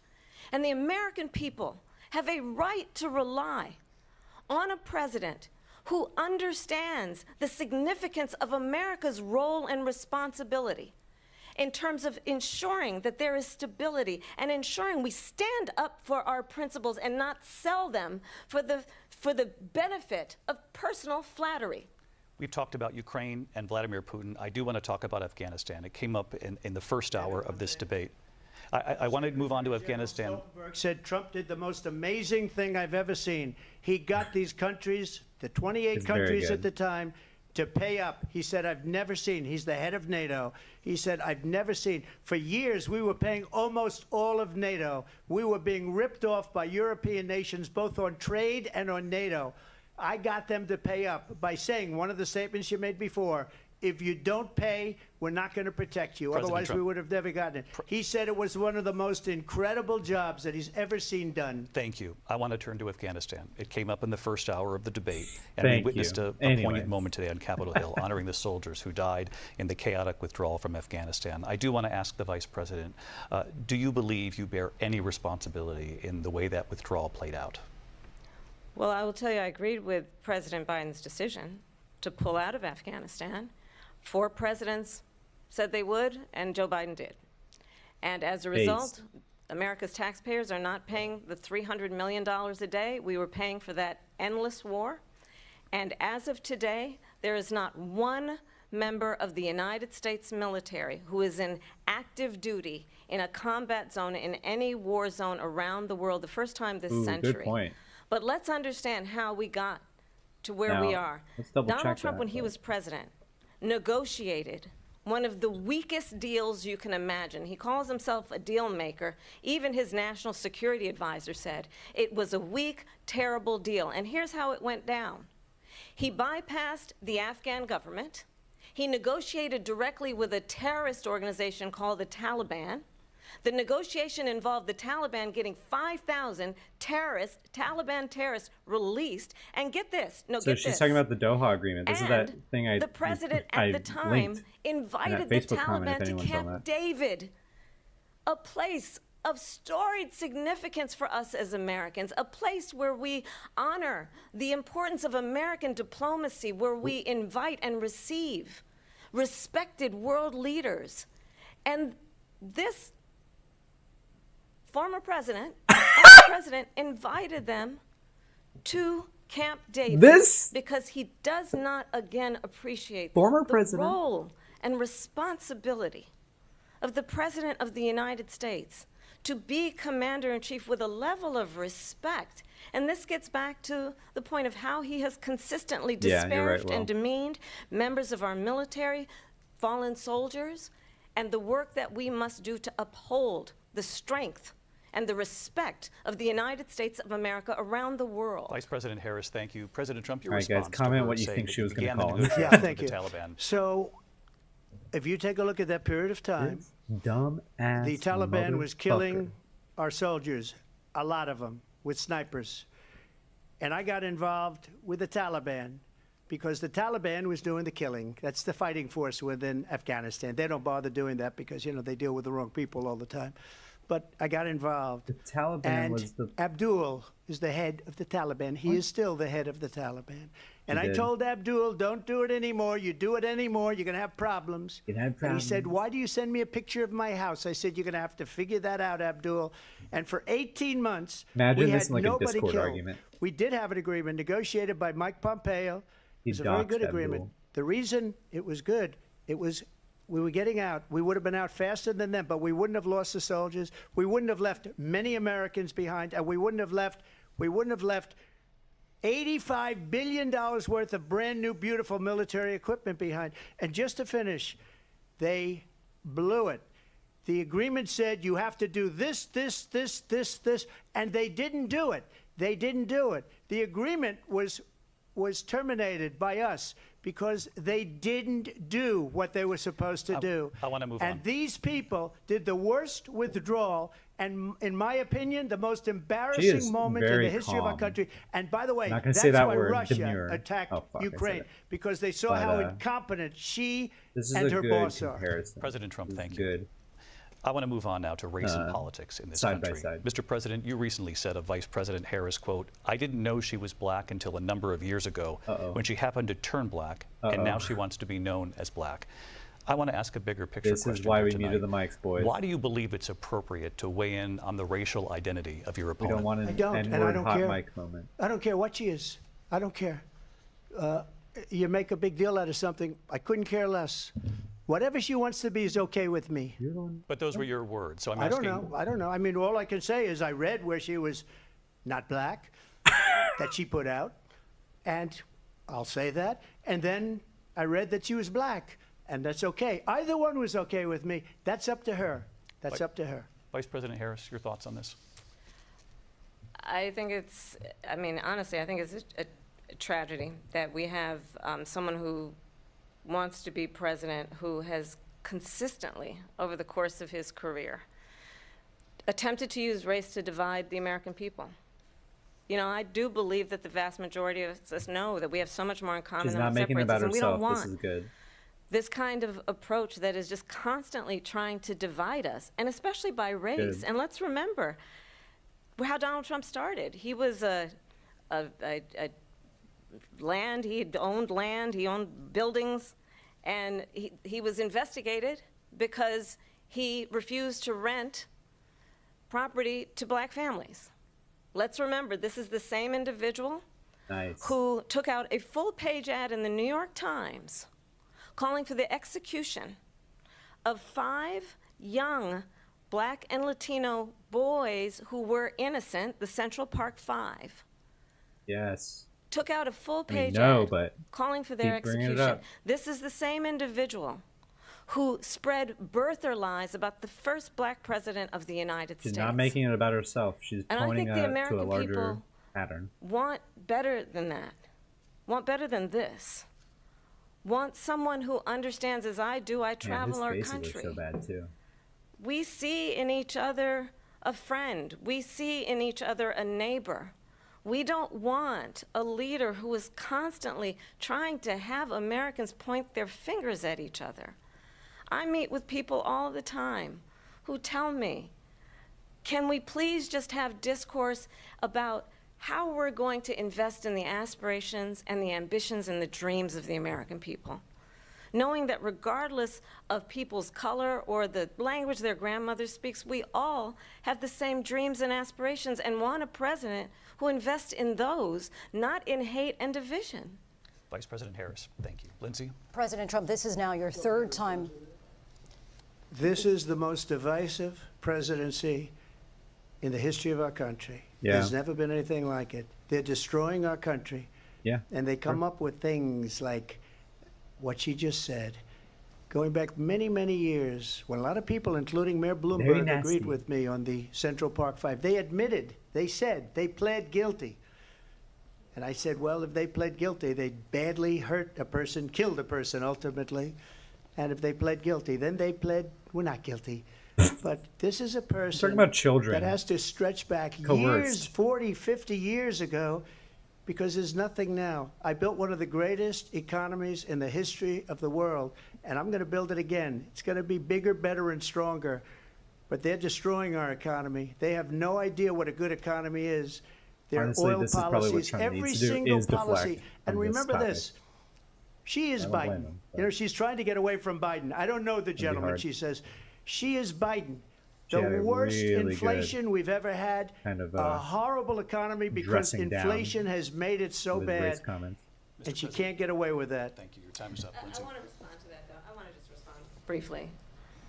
Clearly, I am not Joe Biden, and I am certainly not Donald Trump. And what I do offer is a new generation of leadership for our country. One who believes in what is possible, one who brings a sense of optimism about what we can do instead of always disparaging the American people. I believe in what we can do to strengthen our small businesses, which is why I have a plan. Let's talk about our plans and let's compare the plans. I have a plan to give startup businesses $50,000 tax deduction. Ooh, that's bigger than what she said before, pursue actually. Their ambitions, their innovation, 25. their ideas, their hard work. I have a plan, $6,000 for young families for the first year of your child's life to help you And then it in that tapers most off, critical doesn't stage stop. of your child's development. I have a plan that is about allowing people to be able to pursue what has been fleeting in terms of the American dream by offering a help with down payment of $25,000 down payment assistance for first-time home buyers. That's the kind of conversation, I believe, David, that people really want tonight. Yeah, I think so, Will. As opposed to a conversation that is constantly about belittling and name-calling. Let's turn the page Vice President and move Harris, forward. thank you. Let's turn to policy. President Let's Trump, turn back we to have policy. to move on. President Trump. Let's turn to policy, She please. has a plan to defund the police. She has a plan to confiscate everybody's gun. President Trump, she we has do a have to plan move to on to not other allow issues. fracking in Pennsylvania or anywhere else. Okay. That's what her President. plan is until just He's just recently. like, Lindsay, go ahead. President No, Trump, Lindsay. here's all my cards. Here's all the Something twice cards. that I need to No, respond to. I'm sorry. We're I going just to need to move on, respond Vice one President time Harris. I don't know if I to what he would've has President said done Trump, this multiple is I times. now probably your would 3rd eventually. time running for president. You have long vowed to repeal and replace the Affordable Care Act, also known as I agree, Obamacare. Courtney. You have Don't failed to unmute the accomplish mic. that. You now say you're going to keep Obamacare, quote, unless we can do something much better. Last month, you said, quote, we're working on it. So tonight, 9 years after you first started running, do you have a plan, and can you tell us what it is? Obamacare was lousy health care, always was. It's not very good today. And what I said, that if we come up with something, and we are working on things, We're going to do it, and we're going to replace it. How long But has he said remember this? He said this in I inherited 2016. Obamacare because Democrats wouldn't change it. They wouldn't vote for it. They were unanimous. They wouldn't vote to change it. If I they would agree, have done that, we for would have sure. had a much better plan than Obamacare. But the Democrats came up. They wouldn't True. vote for it. I had a choice to make when I was president. Do I save it and make it as good as it can be, never going to be great, or do I let it rot? And I felt I had an obligation, even though politically it would have been good to just let it rot and let it go away. I decided, and I told my people, the top people, and they're very good people. I have a lot of good people in that administration. Many We good read about the bad ones. We had some real bad ones too, and so do they. They have really bad ones. The difference is they don't get rid of them. But let me just explain. I had a choice to make. Do I save it and make it as good as it can be, or do I let it rot? And I saved it. I did the right thing. But it's still never going to be great, and it's too expensive for people. And what we will do is we're looking at different plans. If we can come up with a plan that's going to cost our people, our population, less money and be better health care than Obamacare, then I would absolutely do it. How But until long then, has he I'd said run he it wants as to good as repeal it can be run. Obamacare and So come up just with a yes or no, plan? you still do not have a plan. I have concepts of a plan. I'm not president right now. But if we come up with something, I would only change it if we come up with something that's better and less expensive. And there are concepts and options we have to do that. And you'll be hearing about it in the not-too-distant future. Vice President Harris, in 2017, you supported Bernie Sanders' proposal to do away with private insurance and create a government-run healthcare system. 2 years later, you proposed a plan that included a private insurance option. What is your plan today? Well, first of all, I Here we go. absolutely support, and over the last 4 years as vice president, private health care options. But what we need to do is maintain and grow the Affordable Care Act. But I'll get to that, Lindsay. I just need to respond to a previous point that the former president has made. I've made very clear my position on fracking. And then this business about taking everyone's guns away. Tim Walz and I are both gun owners. We're not taking anybody's I didn't guns know away. she was, so stop too. with the continuous lying about this stuff. I wanted to answer the As it healthcare relates to the question. Affordable Care Act, Okay, here we go. understand, just look at the history to know where people stand. When Donald Trump was president, 60 times he tried to get rid of the Affordable Care Act. 60 times. I was a senator at the 60 time. was it? When I will never forget the early morning hours when it was up for a vote in the United States Senate. And the late, great John McCain, who you have disparaged as being, you don't like him, you said, at the time because he got caught. He was an American hero. The late, great John McCain, I will never forget that night, walked onto the Senate floor and said, no, you don't. No, you don't. No, you don't get rid of the Affordable Care Act. You have no plan. And what the Affordable Care Act has done is eliminate the ability of insurance companies to deny people with pre-existing conditions. She I needs don't to have paint to tell the people that watching John tonight. McCain You remember moment what as that a was like? Remember when an example of insurance him not company being able could to make deny deals. if a child had That's what asthma, everyone says. He's a if good someone deal was a maker, breast but he cancer was not able to survivor, make if a deal if a with grandparent had diabetes. lifelong Republicans thankfully, like John McCain, as I've been vice who definitely president, and opposed we the over the ACA. last 4 years have strengthened the Affordable Care And you Act. couldn't We have make a deal allowed with for them. the first time Medicare to negotiate drug prices on behalf of you, the American people. Donald Trump said he was going to allow Medicare to negotiate drug prices. He never did. We did. And now we have capped the cost of insulin at $35 a month. Since I've been vice president, we have capped the cost of prescription medication for seniors at $2,000 a year. And when I am president, this is we will really, do really that good. for all people, understanding that the value I bring to this is I that agree. access to health care should be a right and not just a privilege of those who can afford it. And the plan has to be to strengthen the Affordable Care Act, not get rid of it. Vice Fastest President prologue Harris, thank in terms you. of where Donald Trump So stands on she that. didn't wanna move answer to the an question issue about that's important specific for a lot of- policy she would Made a pass.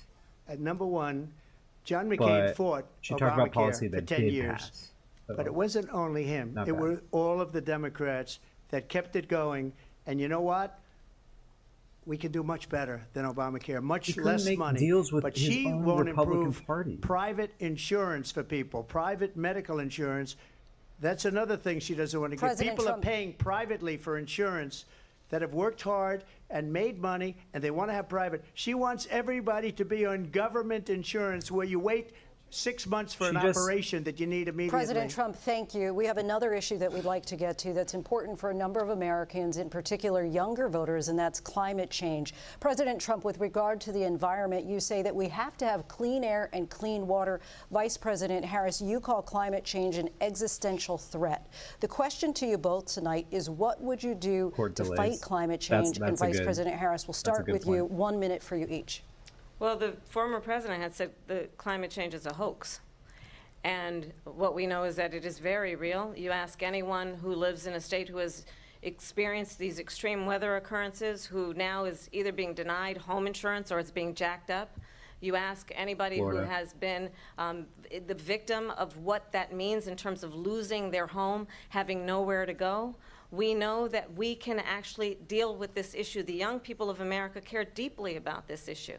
And I am proud that as Vice President over the last 4 years, we have invested $1 trillion in a clean energy economy, while we have also increased domestic gas production to historic levels. We have created over 800,000 new manufacturing jobs while I have been Vice President.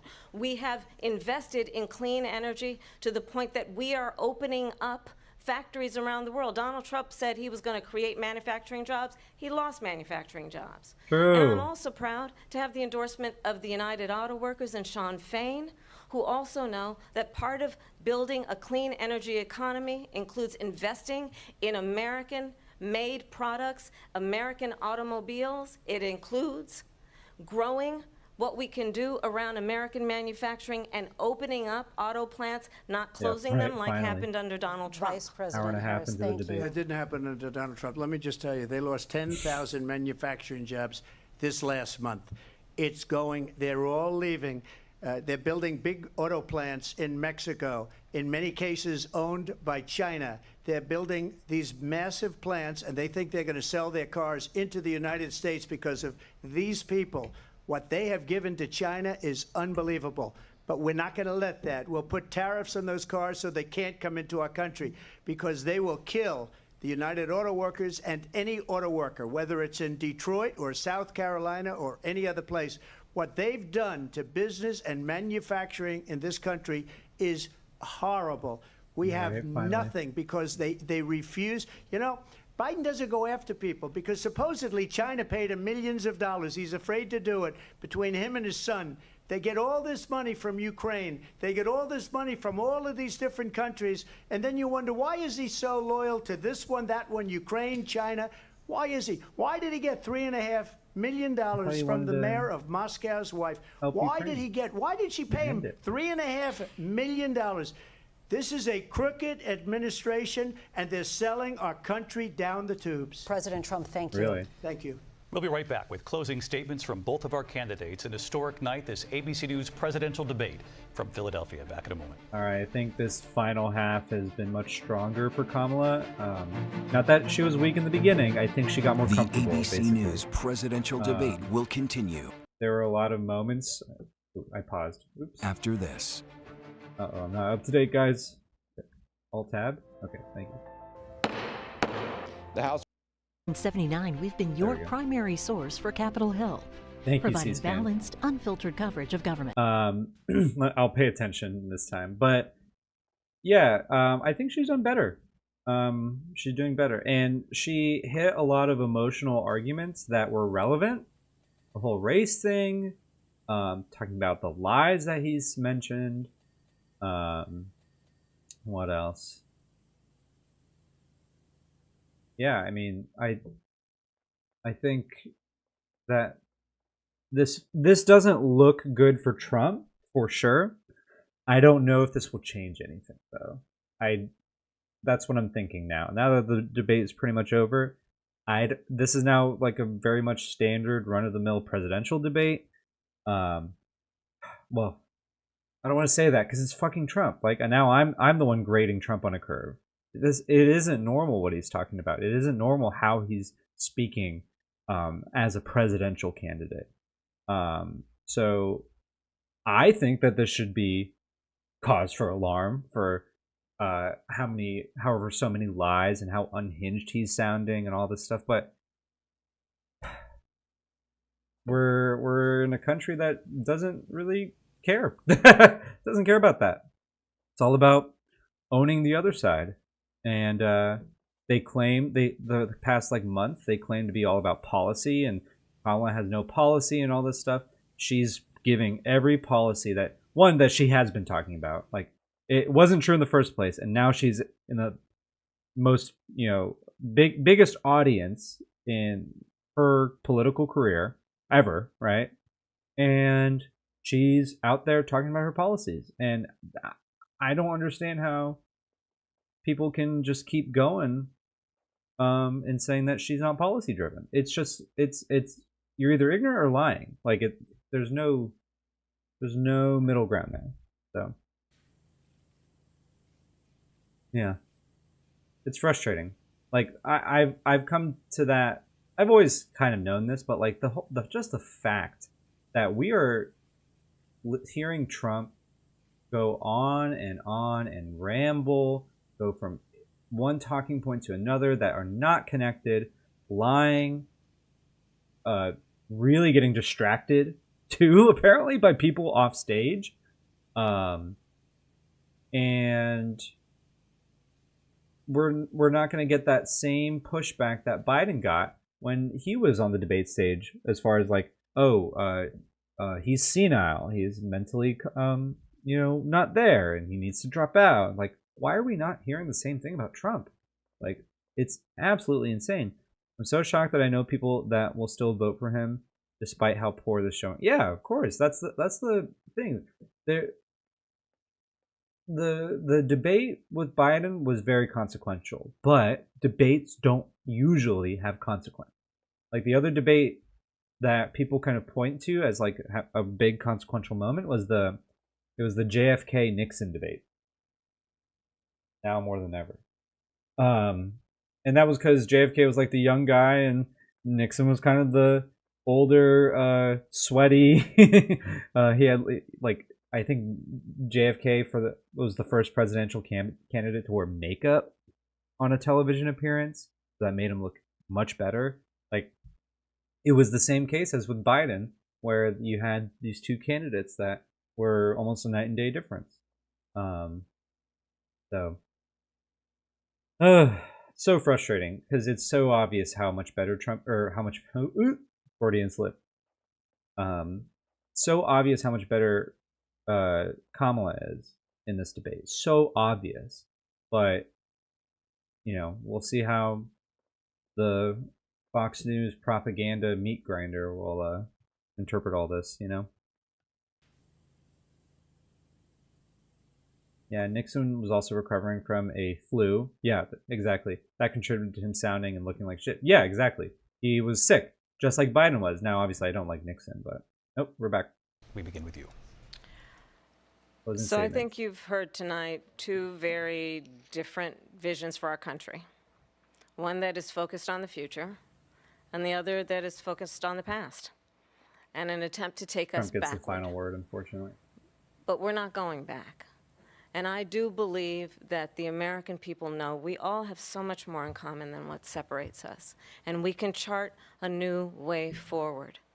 And a vision of that includes having a plan, understanding the aspirations, the dreams, the hopes, the ambition of the American people, which is why I intend to create an opportunity economy, investing in small businesses, in new families, in what we can do around protecting seniors, what we can do that is about giving hardworking folks a break and bringing down the cost of living. I believe in what we can do together that is about sustaining America's standing in the world and ensuring that we have the respect that we so rightly deserve, including respecting our military and ensuring we have the most lethal fighting force in the world. I will be a president that will protect our fundamental rights and freedoms, including the right of a woman to make decisions about her own body and not have her government tell her what to do. I'll tell you, I started my career as a prosecutor. I was a DA, I was an attorney general, a United States senator, and now vice president. I've only had one client, the people. And I'll tell you, as a prosecutor, I never asked a victim or a witness, are you a Republican or a Democrat? The only thing I ever asked them, are you okay? And that's the kind of president we need right now. Someone who cares about you and is not putting themselves first. I intend to be a president for all Americans and focus on what we can do over the next 10 and 20 years to build back up our country by investing right now in you, the American people. Vice President Harris, thank you. President Trump?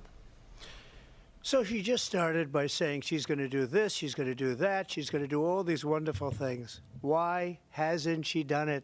She's been there for 3.5 years. They've had 3.5 years to fix the border. They've had 3.5 years to create jobs and all the things we talked about. Why hasn't she done it? She should leave right now, go down to that beautiful White House, go to the Capitol, get everyone together and do the things you want to do, but you haven't done it, and you won't do it because you believe in things that the American people don't believe in. You believe in things like we're not going to frack, we're not going to take fossil fuel, we're not going to do things that are going to make this country strong, whether you like it or not. Germany tried that, and within 1 year they were back to building normal energy plants. We're not ready for it. We can't sacrifice our country for the sake of bad vision. But I just ask one simple question. Why didn't she do it? We're a failing nation. We're a nation that's in serious decline. We're being laughed at all over the world. All over the world they're laughed. I know the leaders very well. They're coming to see me. They call me. We're laughed at all over the world. They don't understand what happened to us as a nation. We're not a leader. We don't have any idea what's going on. We have wars going on in the Middle East. We have wars going on with Russia and Ukraine. We're going to end up in a third world war, and it'll be a war like no other because of nuclear weapons, the power of weaponry. I rebuilt our entire military. She gave a lot of it away to the Taliban. She gave it to Afghanistan. What these people have done to our country, and maybe toughest of all, is allowing millions of people to come into our country. Many of them are criminals, and they're destroying our country. The worst president, the worst vice president in the history of our country. President Trump, thank you. And that is our ABC News presidential debate from here in Philadelphia at the National Constitution Center. I'm Lindsay Davis. And I'm David Muir. Thank you for watching here in the U.S. and all over the world, and from all of us here at ABC News. Good night. All right. Okay. Yeah, I think she did really good. I think she did really, really well. I do want to kind of look into some of these. I don't want to look into all of the stuff that I wrote down. You might be thinking, wow, Aaron wrote a lot for Kamala, but not for Trump. I will say 1, 2, 3, 4, 5, 6 for Kamala, 4 things for Trump. What Trump was saying was a lot of obvious false statement. Now, I don't think these are false statements from Kamala. It's just statements that I think will that people will kind of skew facts on, skew data on, and not understand. And I'm not claiming to be an expert in like tax policy, but I think some of these things are like really easily Googleable. You know what I'm saying? So, like, I think I was looking up tariffs. Yeah, it didn't say much. All right, so yeah, with tariffs, he doubled down on the threat for tariffs, saying he is considering tariffs of up to 20% of most imports in a bid to protect working class jobs and punish what he labeled unfair trading practices. I want to double check what exactly he's wanting to put a tariff on, like what goods exactly, because from what I understand, it's like raw goods, like for example, it could be like iron imported from, I don't know, God knows where, right? How many things are made out of iron? How would that potentially trickle down in terms of like price increases to the consumer, right? Like the businesses are gonna be raising their prices because of that. Now, I don't think it's not iron, it's something else, and that's what I'm trying to figure out. When was this written? Oh, a couple months ago. Okay.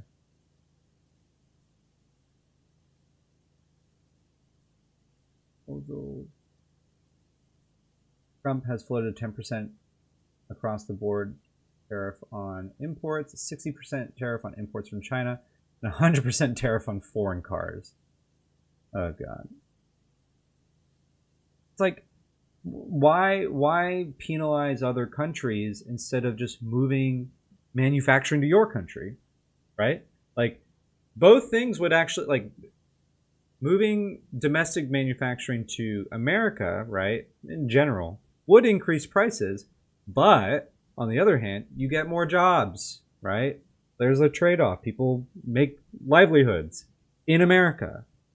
So then his answer is, no. Let's not do more manufacturing here. Let's just tax countries for sending their shit over to us. And then that gives us, I guess, more money, right? It is a tax. But then it puts the burden of that tax cut, the burden is then placed on the consumer. So, yeah. What's it called? Claims Trump had the highest trade deficit in the history of America. How true is that? Highest trade deficit USA. I hate AI. What does it say? And I guess it'll tell me where it's getting its information. $1.31 trillion in 2022. This was a 40% increase from 2012 when the deficit was $791 billion. This website, but widened more and more.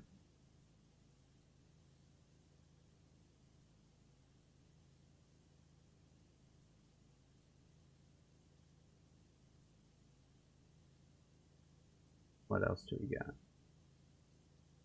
Okay.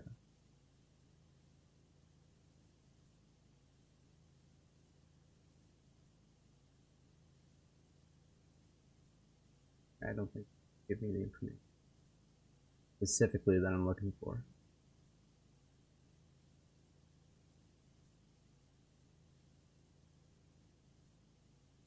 Now, yeah, I don't know how true that is.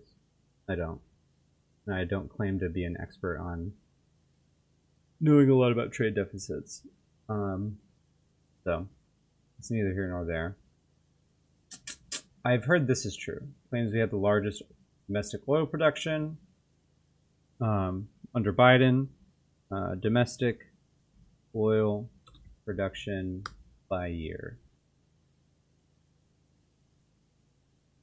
This is, yeah. So this is 20.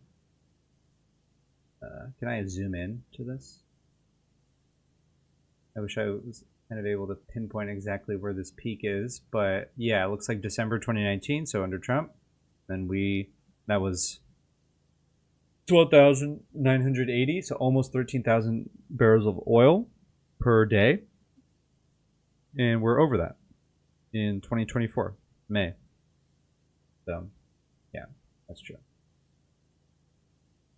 The abortion czar. This claims there will be a person in charge of abortion oversight when Trump takes office. This is from Project 2025. What could I look up? Abortion overseer. Trump.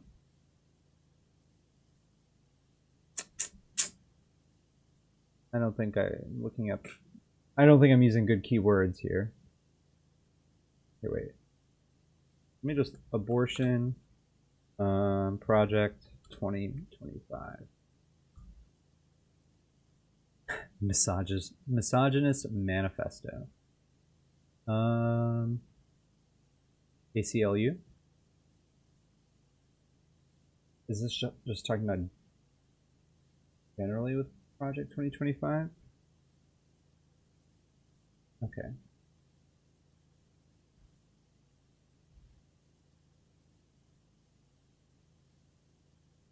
Just talking generally about it. I don't think it's fact-checking warnings.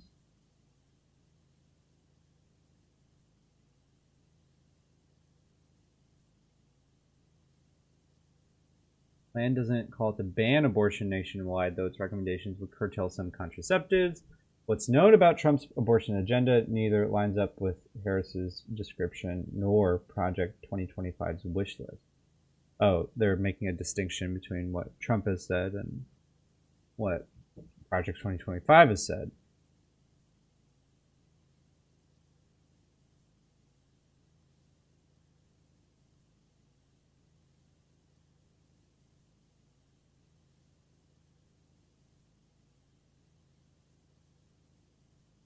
I think I've heard some people would describe it as a abortion czar.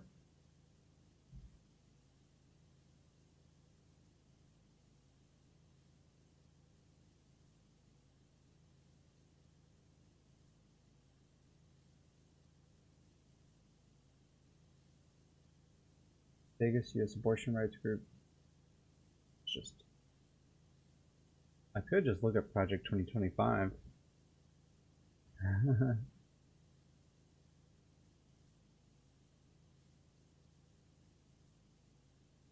Can't believe this is just a thing that exists.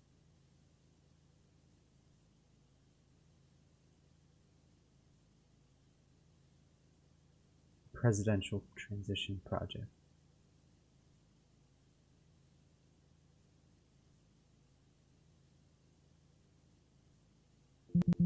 Oh, they don't say abortion here. Maybe reproductive.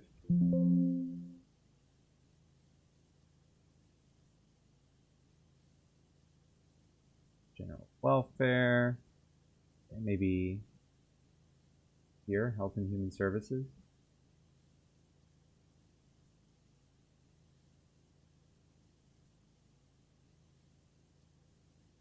I don't think Trump knows this today. Probably not.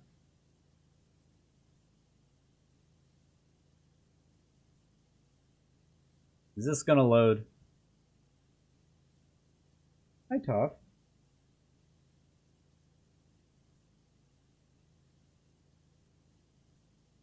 Man, this is not working.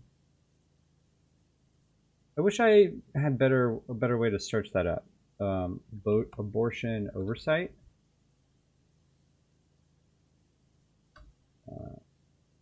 Trump.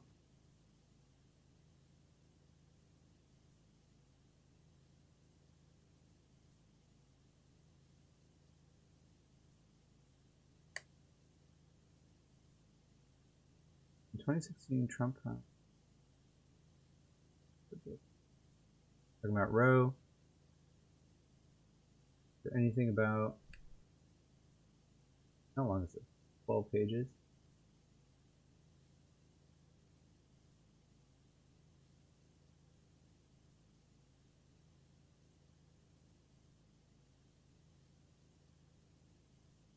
We're talking about mifepristone, which is the abortion drug, your abortion pill, rather.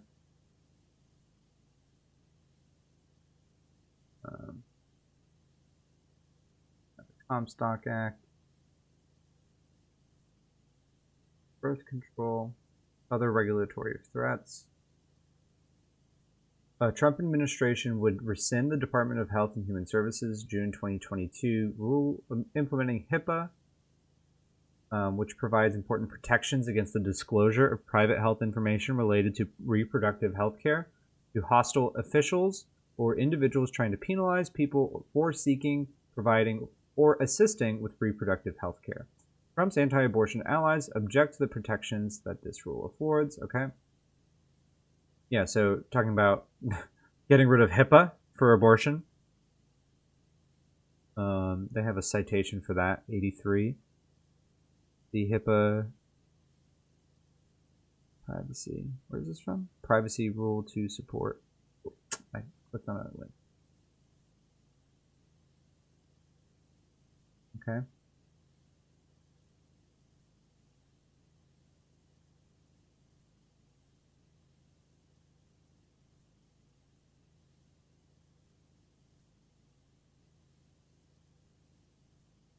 Anyway.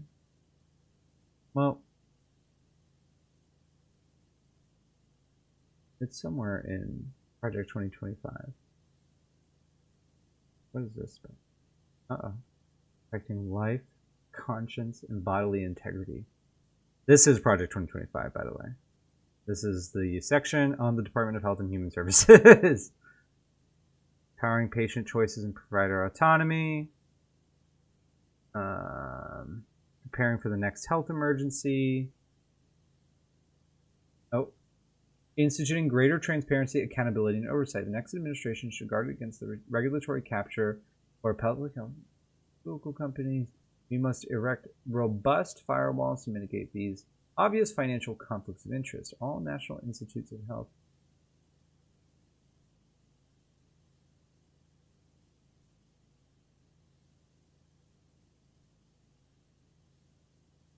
All right.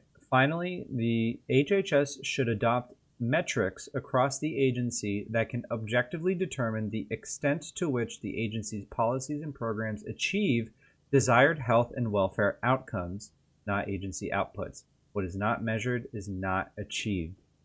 So if they're talking about, you know, these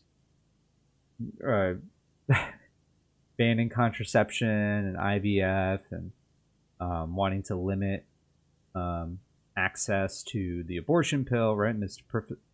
Oh God, I'm not going to remember the name.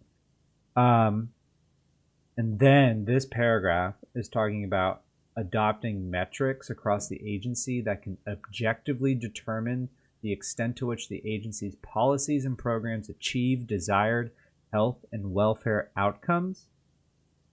Like, they're saying they want to keep track of this shit. They want to be able to have metrics that help them measure their desired health and welfare outcomes.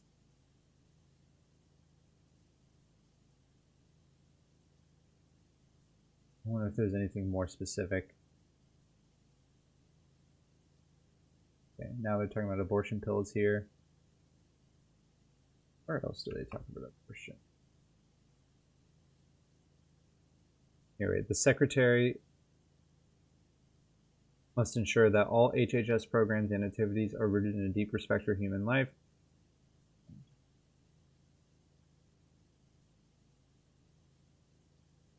It should ensure that it is not promoting abortion as healthcare.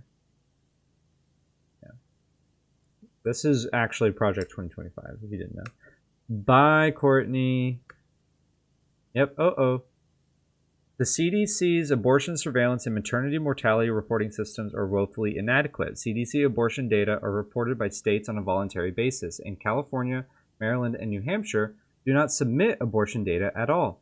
Accurate and reliable statistical data about abortion, abortion survivors, and abortion-related maternal deaths are essential to timely, reliable public health and policy analysis.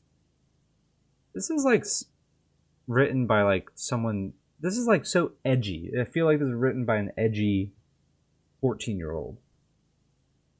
Like, because liberal states have now become sanctuaries for abortion tourism, HHS should use every available tool, including the cutting of funds, to ensure that blah, blah, blah. Okay. Wonderful. Not wonderful. Bad.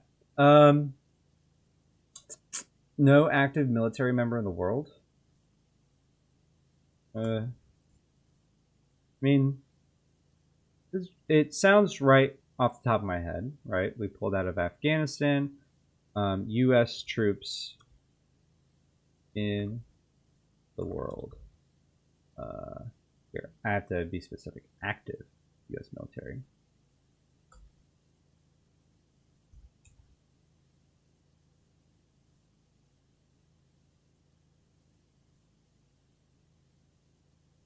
Now, this I did say I didn't remember her exact wording. I think what she was probably meaning to say is that there's no military member that is engaged in active warfare right now, which is true, right? We don't have boots on the ground in Israel or Ukraine. We do have bases everywhere, but they've always been there, right?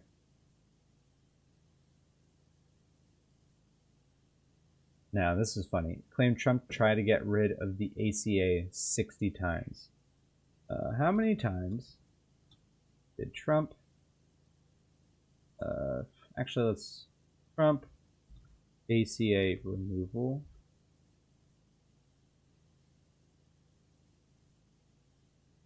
Here's what he did.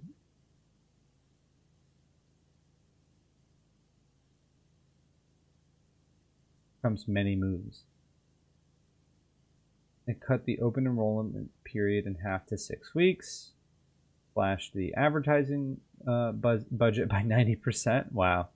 And severely cut funding for enrollment assistance. He increased the visibility of insurance agents who can sell non-Obamacare plans.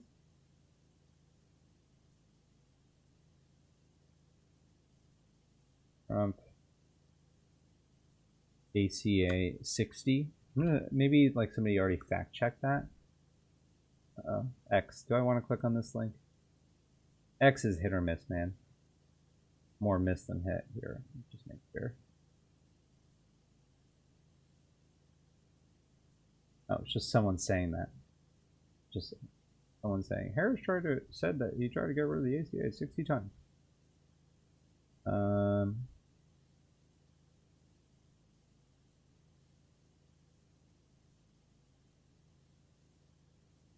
don't know. That sounds like a crazy number. God. Claims Tim Walz supported execution after birth. This is such a wild thing. In Debate, The New Republic. This is a very left-leaning outlet, so while I am left-leaning, we always gotta just check our biases. Uh-oh. Continue without disabling. Avoiding a direct question. For vice presidential pick, he also says execution after birth. Execution, no longer abortion, blah, blah, blah. Not one state in the nation allows what... Yeah, this is just stupid. I don't even know why I'm fact-checking this. It's like... it's a joke. It's obviously just ridiculous. He said 18,000 jobs are fraudulent. 18,000 jobs fraud.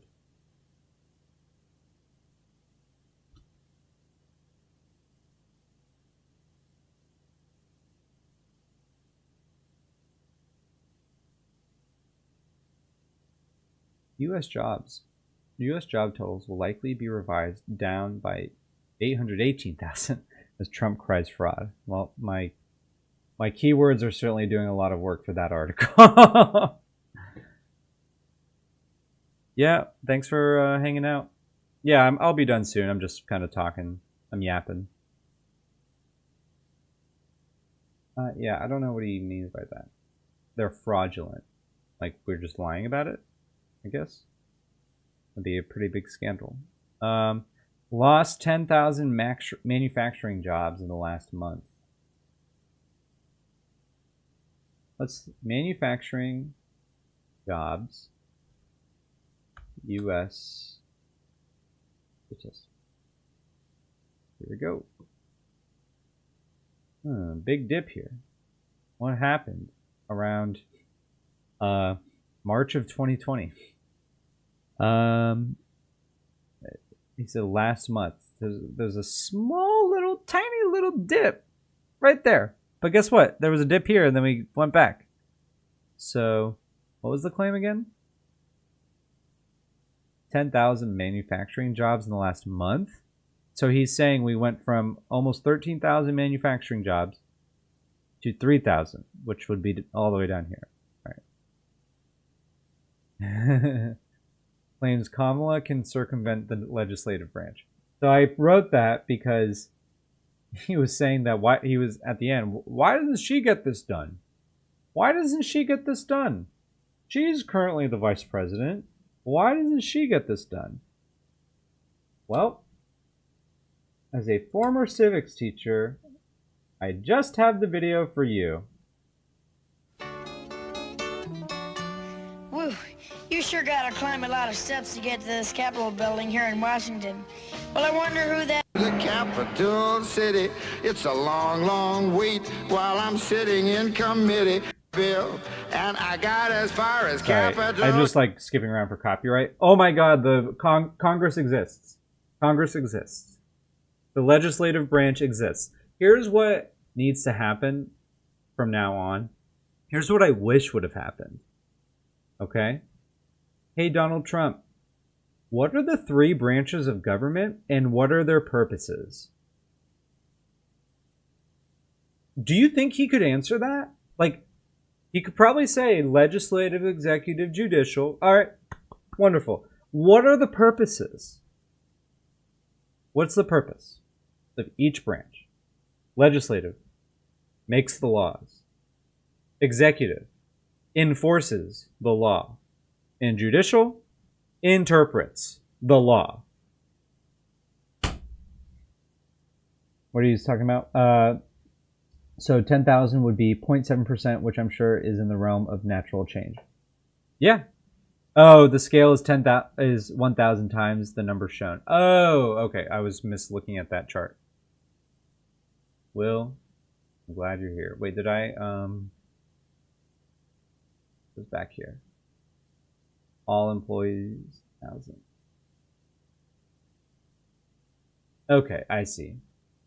So it's like one of those things where he's like maybe technically correct, but it's like very obviously kind of normal and follows a pretty what's it called? Stagnant path, right? Like, yeah, we see a little tiny dip there, I guess arguably the last month, but then look at this. We also had a dip here. We went right back up, in fact, past this point. And then, you know, a little tiny dip, like, uh-oh, data is data-ing. Yeah, do we have this? 2024. This is not even showing a difference between July and August. What does P stand for? Oh, preliminary? Okay. Now, what do they mean by preliminary? Will, my data guy. What does that mean, preliminary? As in, like, it's like before it could be confirmed? Is that what they mean by that?